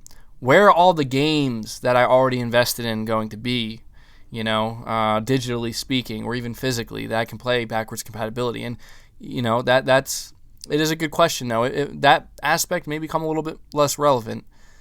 Let me see here. Doug says, I don't think people understand that 12 T-flops is overkill on a console. Well, maybe it is, but people are excited for overkill, even if it is. I've always said, like, the reason why I don't think the T-flop count's going to matter as much is, for as impressed as people are, it's going to come down to the differences we actually see, and it's going to be up to places like Digital Foundry, which I'm sure they'll be all over that, letting us know what the differences really are, but more importantly, letting us know how practical it really is going to be, like how much it's going to matter if there is, in fact, a performance delta that is going to be as significant as some are saying it's going to be. PS5's main release title will be Knack 3. Eef. Knack 3? I don't know, I never played Knack. That game gets like so much crap. That's like the meme, like for PS4, like if you want to make fun of it.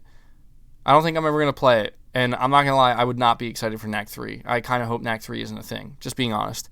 How much am I willing to pay for a PS5?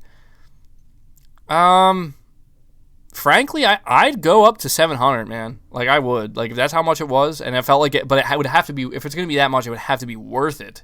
But yeah, I'd pay $700.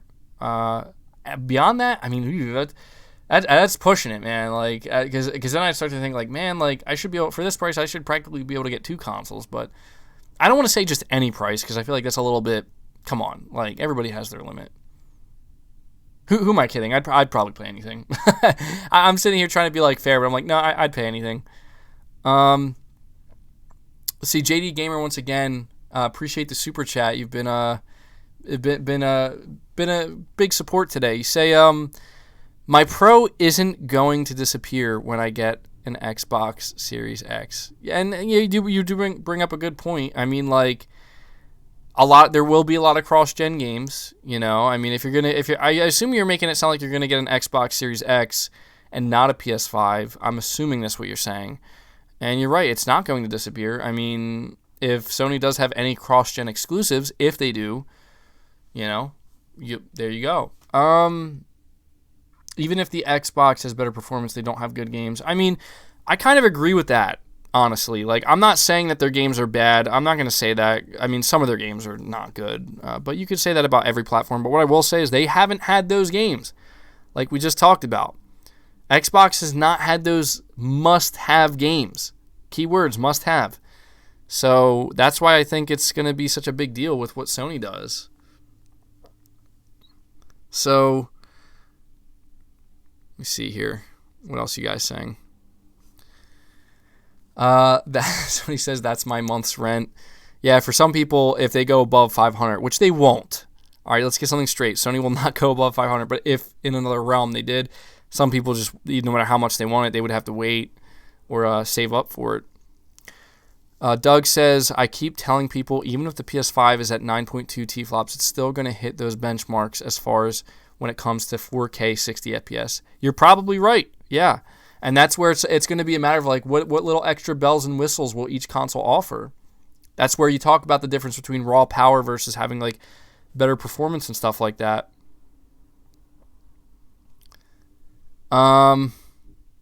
Demon Souls remake when? I don't know. Like, that's what I'm waiting for too. And I gotta tell, I'm not gonna go on a rant here, but I gotta say, guys, you mentioned Demon Souls. I'm a little bit disheartened to see the lack of hype for Demon Souls remake, man. Like, maybe it's just me because Dark Souls is one of my favorite games, and Bloodborne, obviously, but I want to see a Demon Souls remake, man, and more importantly, I want to share my passion and excitement for that on the channel, and I hope it can be a success because I want Demon Souls to be a big game, is what I'm saying, and I want to be able to share, like, talk about it a lot on the channel, and obviously I will regardless, but I'm just saying I would like to see that excitement there, too, like, with like games like The Last of Us and Final Fantasy VII and Ghost of Tsushima, like the hype is there. I want to make sure the hype is there for Demon Souls. I'd love to see it. But JD Gamer here, once again, is saying, what Japanese studios will Microsoft acquire? Well, apparently they did try to acquire Platinum Games, and that didn't work out, which would have been incredibly interesting. But I don't know. This is a question, to be completely frank, I want to pass on to the chat because a lot of them will probably have better answers than I do. I don't know what studios they could possibly acquire. I mean, I've heard people say like From Software, but that's not going to happen. So I'm going to ask the chat, JD Gamer. I'm going to pass that over to the chat and see what they come up with. Appreciate that super chat, though, buddy. I appreciate all the super chats from everybody today. This has turned out to be an extremely long podcast. Some people complain to me about that, but I don't know. Like, I like doing it long because I feel like in the first half, or as long as I can anyway, in the first half, I can really just kind of dive into the topics and focus on them, and obviously the super chats as well. But I like kind of extending it to be able to just kind of talk to the chat as well without having to worry about getting through the topics. So that's kind of why sometimes some of them run really long. I want you, Xanthar, if I'm saying your name right. Supreme says, I want PS5 to fully utilize Decima Engine's raw power. Yeah. That's why I'm saying, like, wait until people see. Like, dude, people are going to be floored when they see Horizon Zero Dawn 2 or a sequel. Like, the question of power is nobody's going to be talking about that. They're just going to be talking about, oh my God, did you see that game? I'm telling you.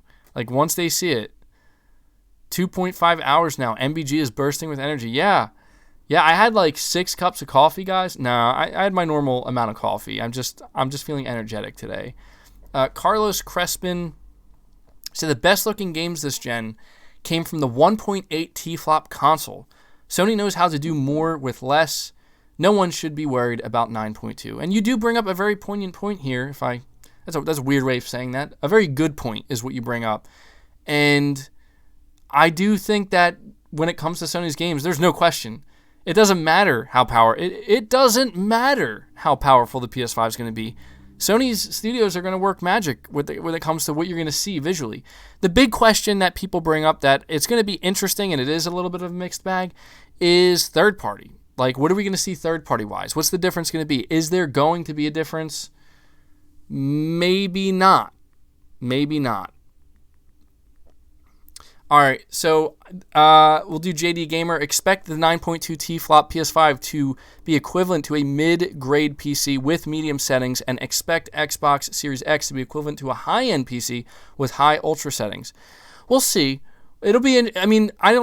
We'll have to see about that because I think it's going to be the difference between, if that's true, like don't know. I want to believe the PS5 is going to be a little bit better because you have to think about optimization and the fact that developers can really optimize much better for console. Like, I don't know if it'll be in line with medium settings, but we'll see about that, guys. We'll see about that. But you know what? I'm going to end it there because this podcast is running incredibly long, and I do still have some pretty important things to get done today.